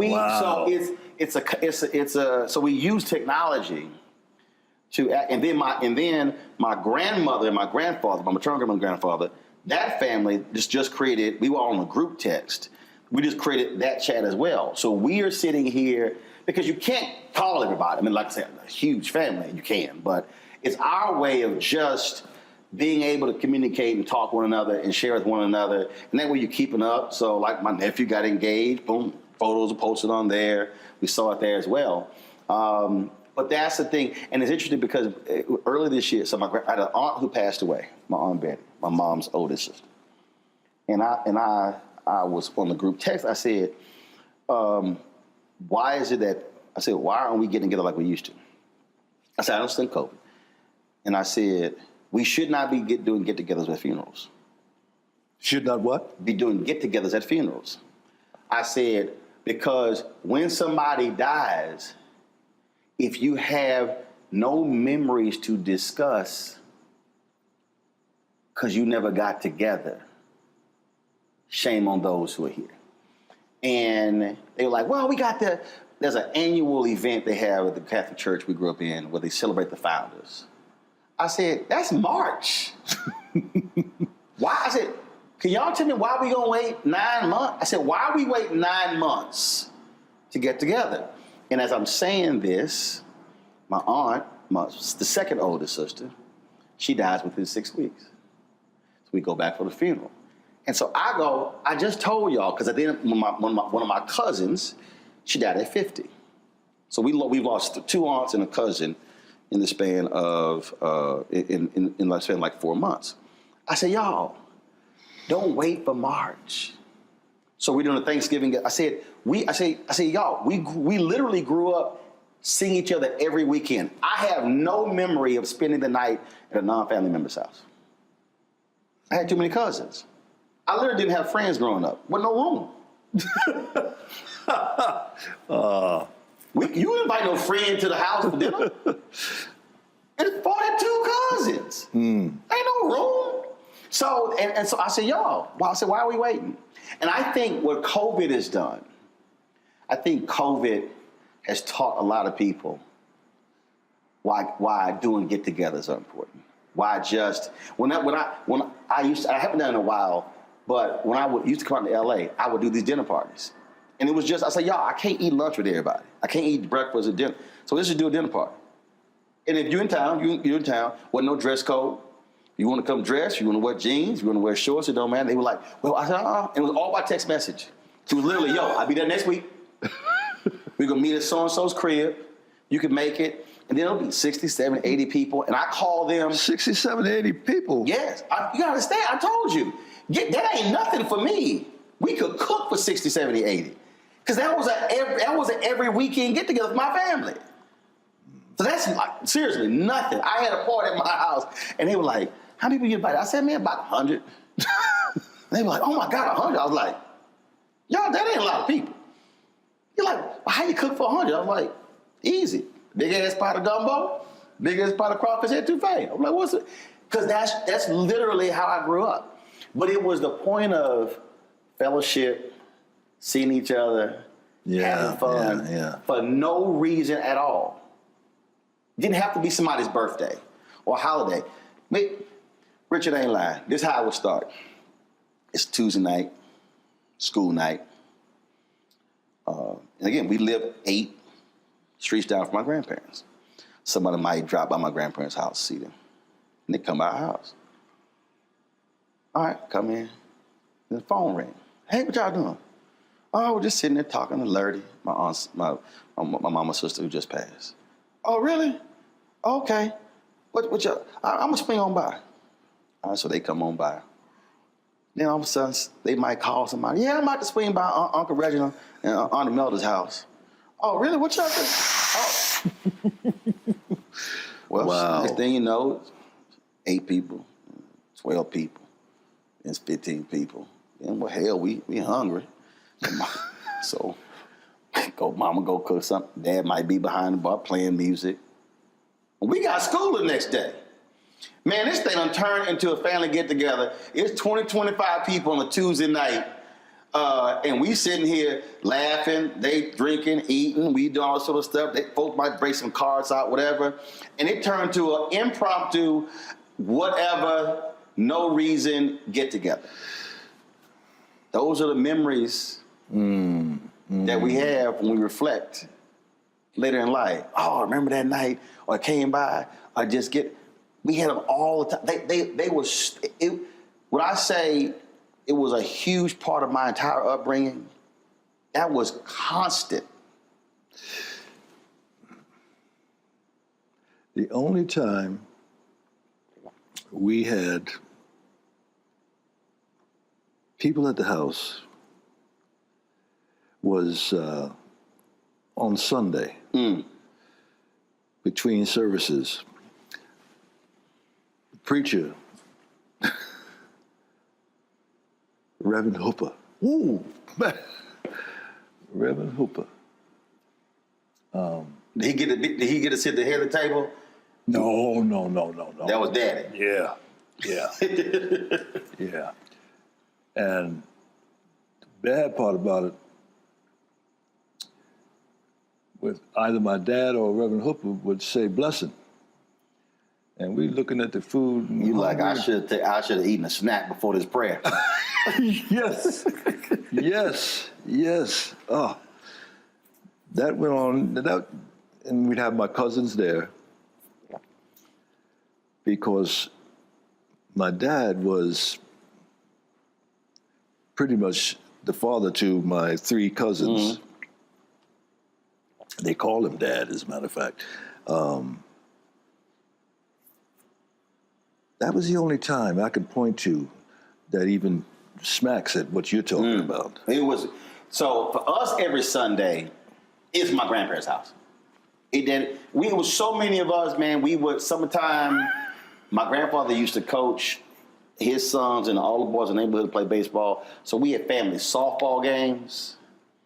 I'm talking about we bring out the whole family play. We would go to the park, because we had that many family members. We could field 3 teams. It's 9 on 9. Again. Where would the visiting team sit? No, I'm telling you, there wasn't no room. So we had enough players and fans. Wow. We had players, fans, and umpires. We could outfit the whole joint. Everybody would bring their bats, their gloves. We took the whole family. That was my childhood. I'm telling you, I cannot give you a memory of going and hanging with another family. No, we were always together. It probably were 2 or 3 parties growing up that we went to. My dad would drop us off, and I remember one time he pulled up. And he was like, "Okay, who are these people?" So he went inside. I need to know whose house this is. Whoa. Who?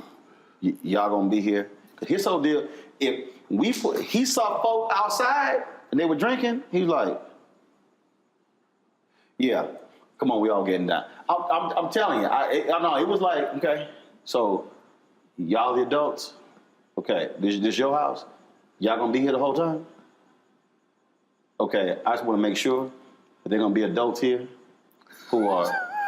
And me and my brother like, oh, no, wow, seriously, bro. He's like, okay, I'll be back at 11:30.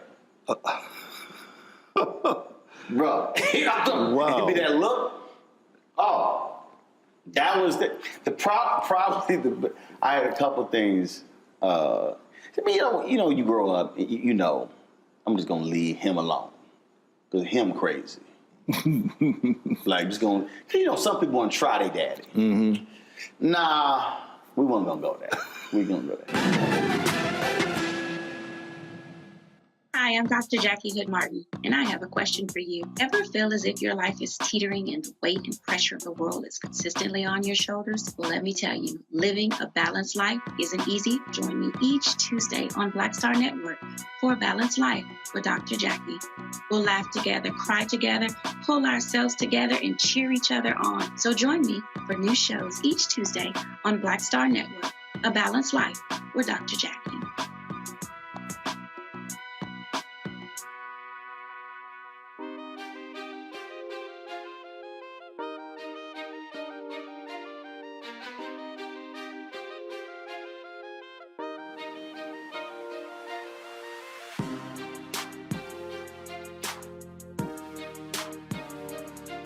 We went grocery shopping with my mom and my dad.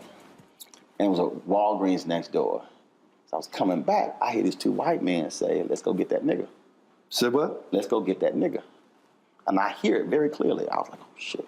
I run to the store. So I run to the store. And I tell my dad's like, let's go. Now, mind you, my dad was not a hothead, wasn't getting into fights, but if you mess with his family, like, let's go. Mom was like, Reginald, what you doing? Woman!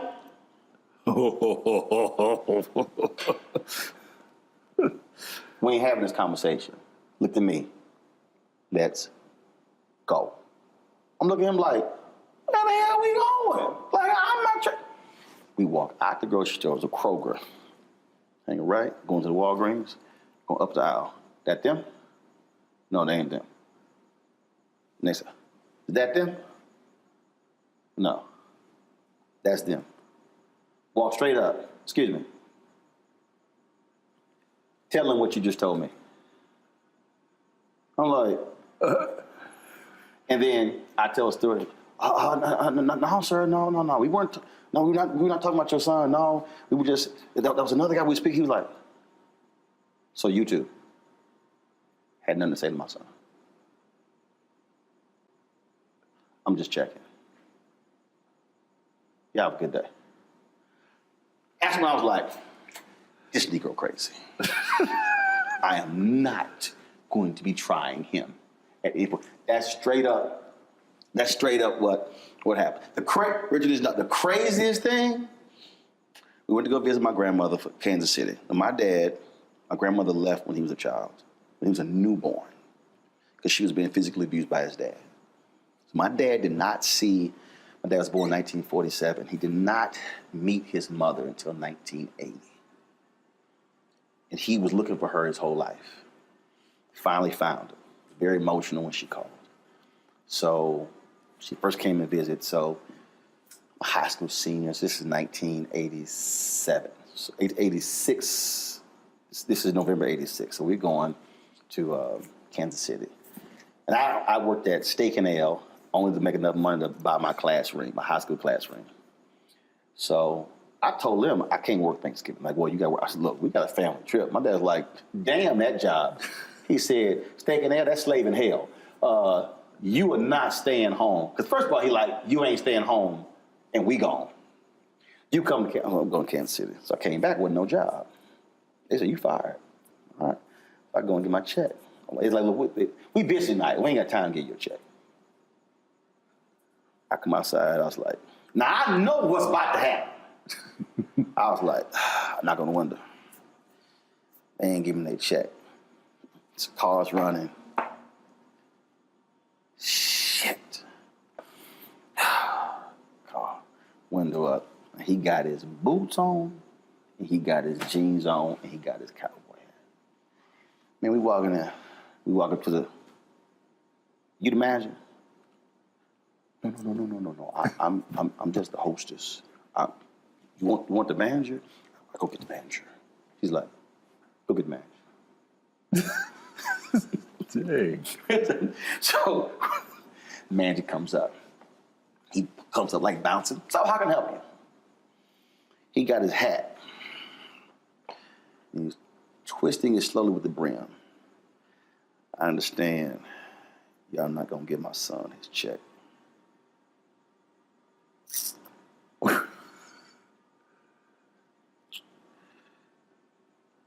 I'm here for his check. And he stops and he's holding it. And you know, this is how he's looking at him. Guy's like, I'll be right back. So he runs into the office, gets the check. He comes out, sir, here you go. He goes, hand it to him. He wouldn't take it. Made him hand it to me. I was like, thank you. Walked out. He's a bad man. He's a bad man. I'm gonna give you one more, Rich. I'm telling you. I had a flashback. Go to Popeyes. The manager, this dude, was rude as hell to my mama. Rude. My mama came home and talked. And then we probably look. We could have bought stock in Popeyes. The amount of money we spent at that Popeyes. My dad was like, he did what? So the next day, my dad got dressed and went to that Popeyes. And walked in. He was like, you the manager? Yesterday, my wife came in here and bought some food, sat down, and ate that 3-piece in an hour. Staying at home boy the whole time. I told you he crazy. Whoa. I said, I'm gonna leave that Negro alone. I'm gonna leave that one alone. Bad man. Yeah. Yeah. That's where I grew up. Just the look in your eyes when you, damn. Woo. How you think I felt like, yeah, we ain't messing with him. We could joke with my mama. We be playing and stuff. We be having fun joking with my mama. We could play with my dad for about 15 minutes. Then he like, all right, we through playing. Well, shit, all right, guess we gonna go ahead and play with mama. Yes, sir. We done with him, yes, bro. Sir. That was, dude. It is. That's why I'm saying it is something different. Which is why, for me, raising my nieces, that's so important. That figure, that male figure, what they represent, what they give to you, what they invest in you, is so important. Yeah. It's so important. That's what I'm missing. I'm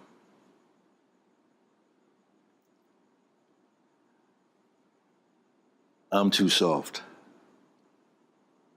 That's the bottom line. If that happened to I'm gonna get a call. And it ain't gonna go well. You can't call? You said your dad 2 days afterwards. Nah. Birthday's at 12:01. If my ass does not call between 12:01 a.m. and 11:59 p.m., there will not be waiting 24, 48 hours. You gonna hear. Matter of fact, I'm here a week before. You coming home? Wow. Oh yeah. Because his mother left when he was newborn. Dad was murdered when he was 9 by his second wife. So family is huge for my dad. And so then with my mother, all the family being all around, family is huge for us. It is huge. It's huge. And nothing gets in the way. And that all emanates from him. Both of them. But really, for him, because of what he didn't have.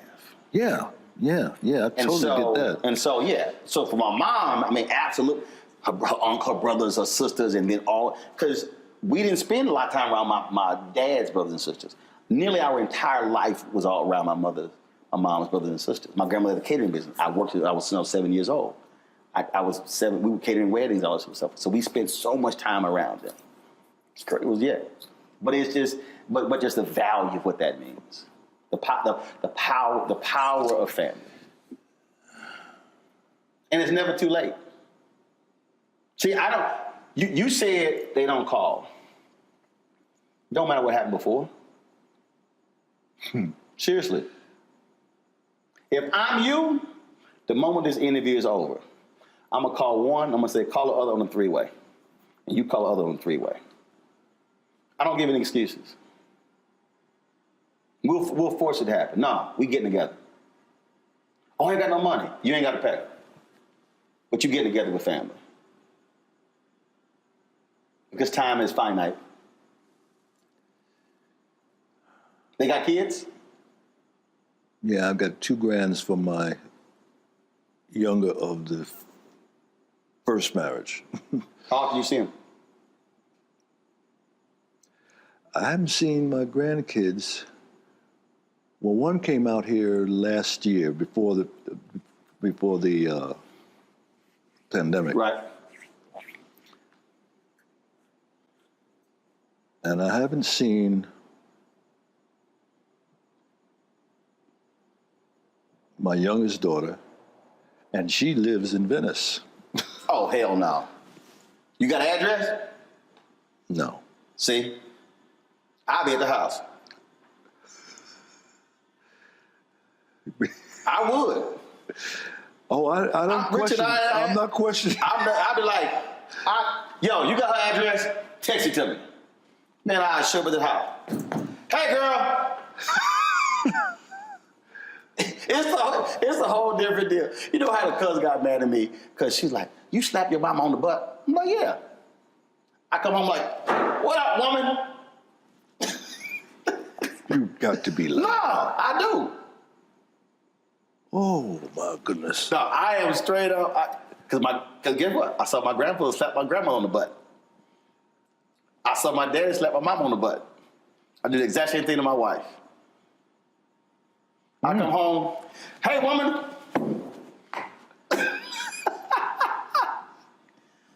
Roland, you crazy. Yeah, of course I am. Everybody in my family know I'm. It's all love. If I didn't do that, she probably think I'm sick. It's like, boy, you crazy. I'll give her a noogie. You heard that word. I do. But my mom's short. I'm like, come here, woman. Oh, yeah. You come my family gathering, you're going to be like, I see this whole family. Because we absolutely enjoy being around each other. Yeah. Even when people act stupid. Even when people act stupid, we do that. It's such a difference. There's 2 sides of my family. My mother's side, crazy. My dad's side, they're all preachers. Right. Very religious.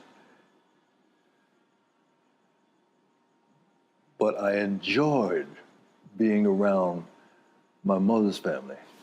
I mean, because y'all had fun. Johnny B. He claimed, I don't know if it's true or not, that he played guitar with Basie back in the day. Mm-hmm.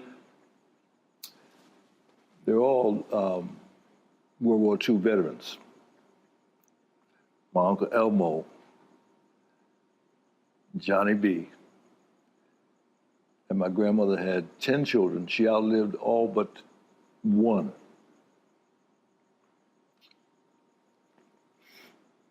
Johnny B. loved the juice. And he was over to dinner at our house one night with his girlfriend. And they both got in the bag. And my brother, mischievous as he was, he loosened the cap on the salt. And she took the salt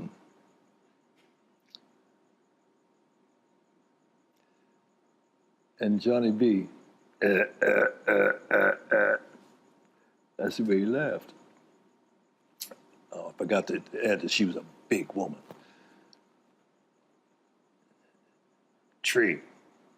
You know why I love her? Because there's so much of her.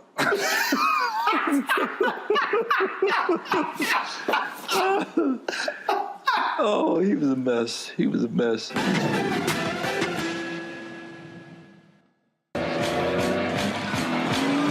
all impacted by the culture, whether we know it or not. Politics, music, and entertainment is a huge part of our lives, and we're going to talk about it every day, right here on The Culture, with me, Faraji Muhammad, only on the Black Star Network.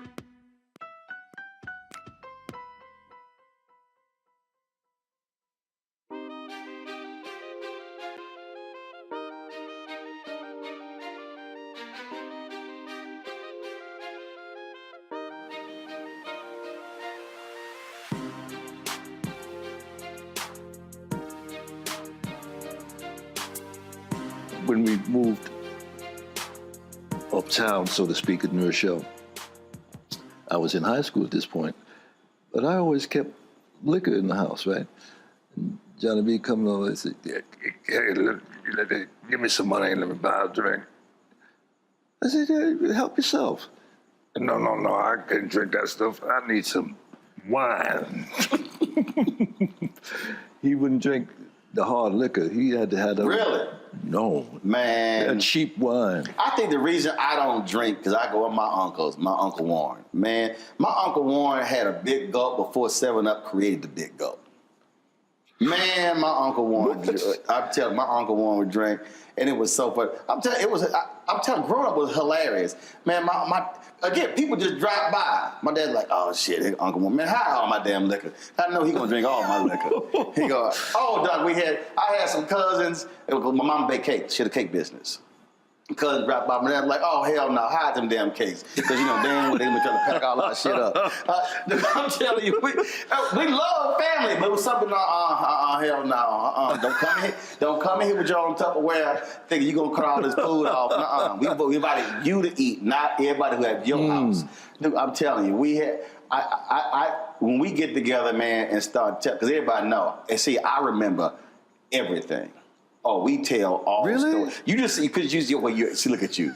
I remember do that. I'll be bringing, like, how your ass remember that? I was like, easy. That's why I never drank in my life. I said, ain't nothing affected my brain cells. You don't drink at all? Never have. Really? Never have. There's a picture of me in my first communion where we had to take the communion and drink the wine, and I turned this way, and the look at my face was like, this is some bullshit.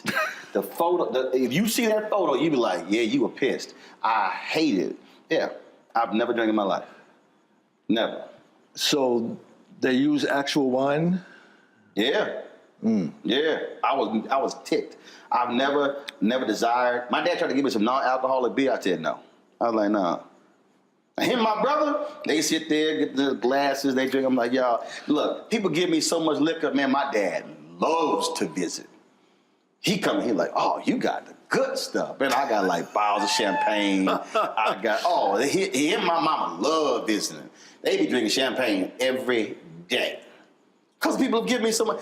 I don't know why people give me alcohol. I'm like, give me some Pro V1s. Okay, I play golf.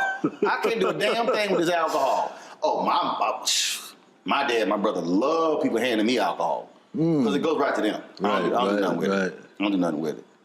See, I can see and talk to you, Richard, all day. I'm talking about this crap. I got to ask you this question here. We had the grape juice. I mean, not grape juice. Yeah, grape juice. Right. No, the dead wine. Dead wine.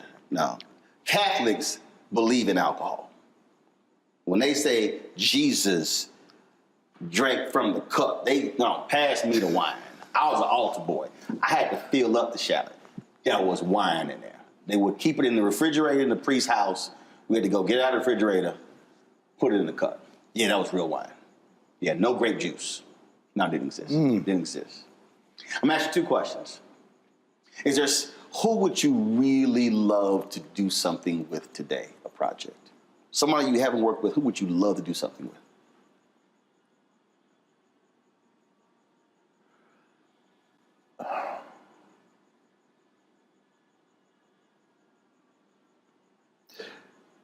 Actor, director, doesn't matter who it is. Black, white, doesn't matter. Interestingly enough, tomorrow I have my first meeting with Jane Fonda. Two OGs. Yep.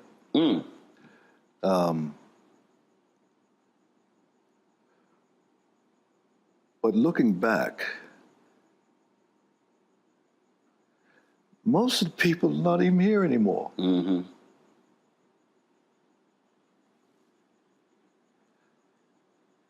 I would have loved, or Denise Nichols, I would love to do something with.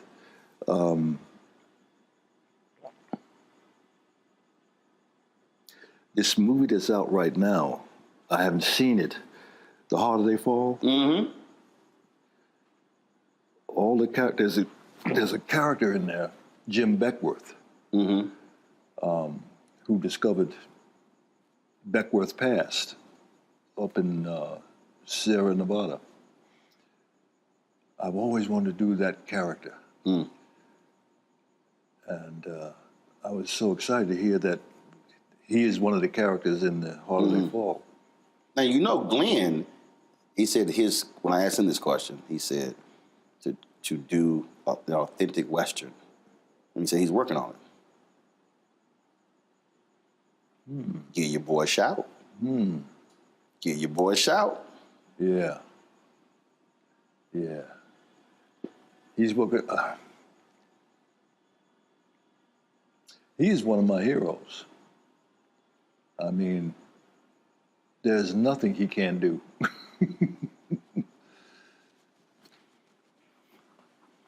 Last question.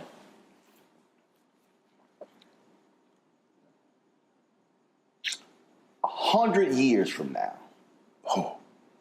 100 years from now. Young person. Is coming across YouTube. They're streaming something. They might see you in Shaft. They might see you on Rock. They might see you Lincoln Heights. They might see you in anything. And if that kid says, who is this Richard Roundtree guy? And they could Google it, but that's really somebody else saying something. What do you want that kid, because they will come across your work 100 years from now. What do you want that person to know who Richard Roundtree was?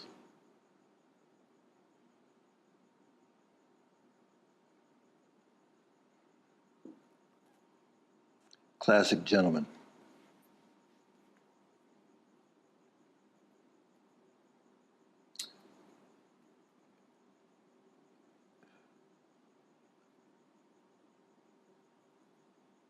The people that I most admire have those two attributes: class and an excellent gentleman.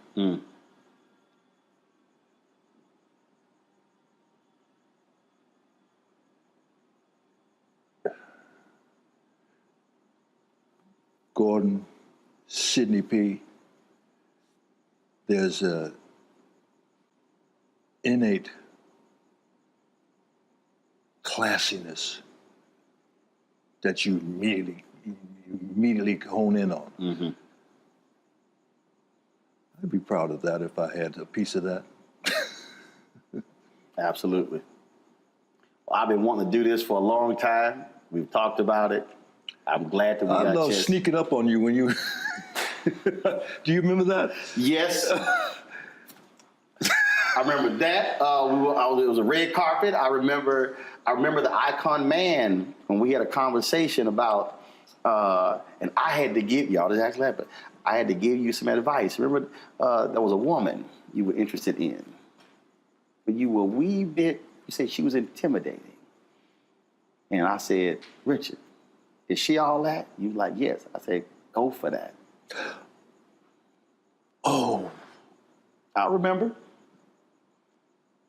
That was in Atlanta. It was an icon man here in L.A. Remember that dinner? They had us all at the different tables. And they grouped us, and then they said, "Okay, now it's conversation time." Oh, and then we were talking about, and I was like, "Hold up, you Shap?" I said, "He was like, nah, but no, this is a strong sister." It was a really interesting conversation, and so we were going. I was like, "Richard, go for that, Richard."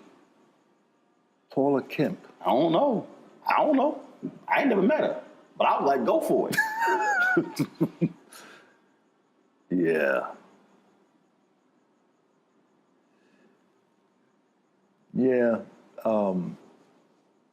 There are times when you feel very confident, and there are times that you're squirmish. And that was one of those times.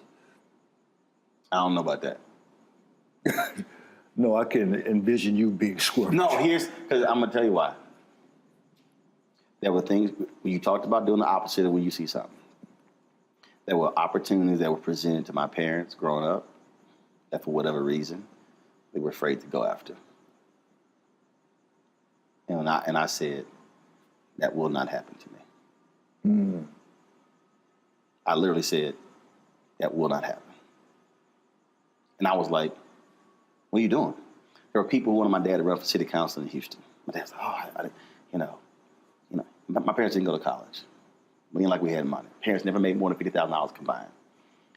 But they were so committed to civic duty and purpose that people saw that and it was authentic and they said, you should run.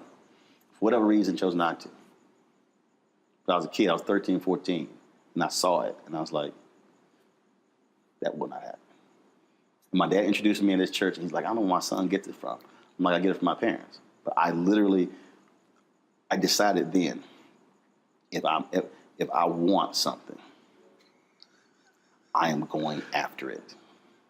And I will be relentless. I'll be fair, I'll be decent, I'll be respectable, but I will be relentless in getting it. Somehow I get that from you. Somehow. Been that way since I was a teen. Been that way since I was a teen. That's what drives me. My brother, great chatting with you. Thank you. And you know, I love your work. It's always good chatting with you. Absolutely. Always. Thank you, brother. Yes, I appreciate sir. it. Appreciate it.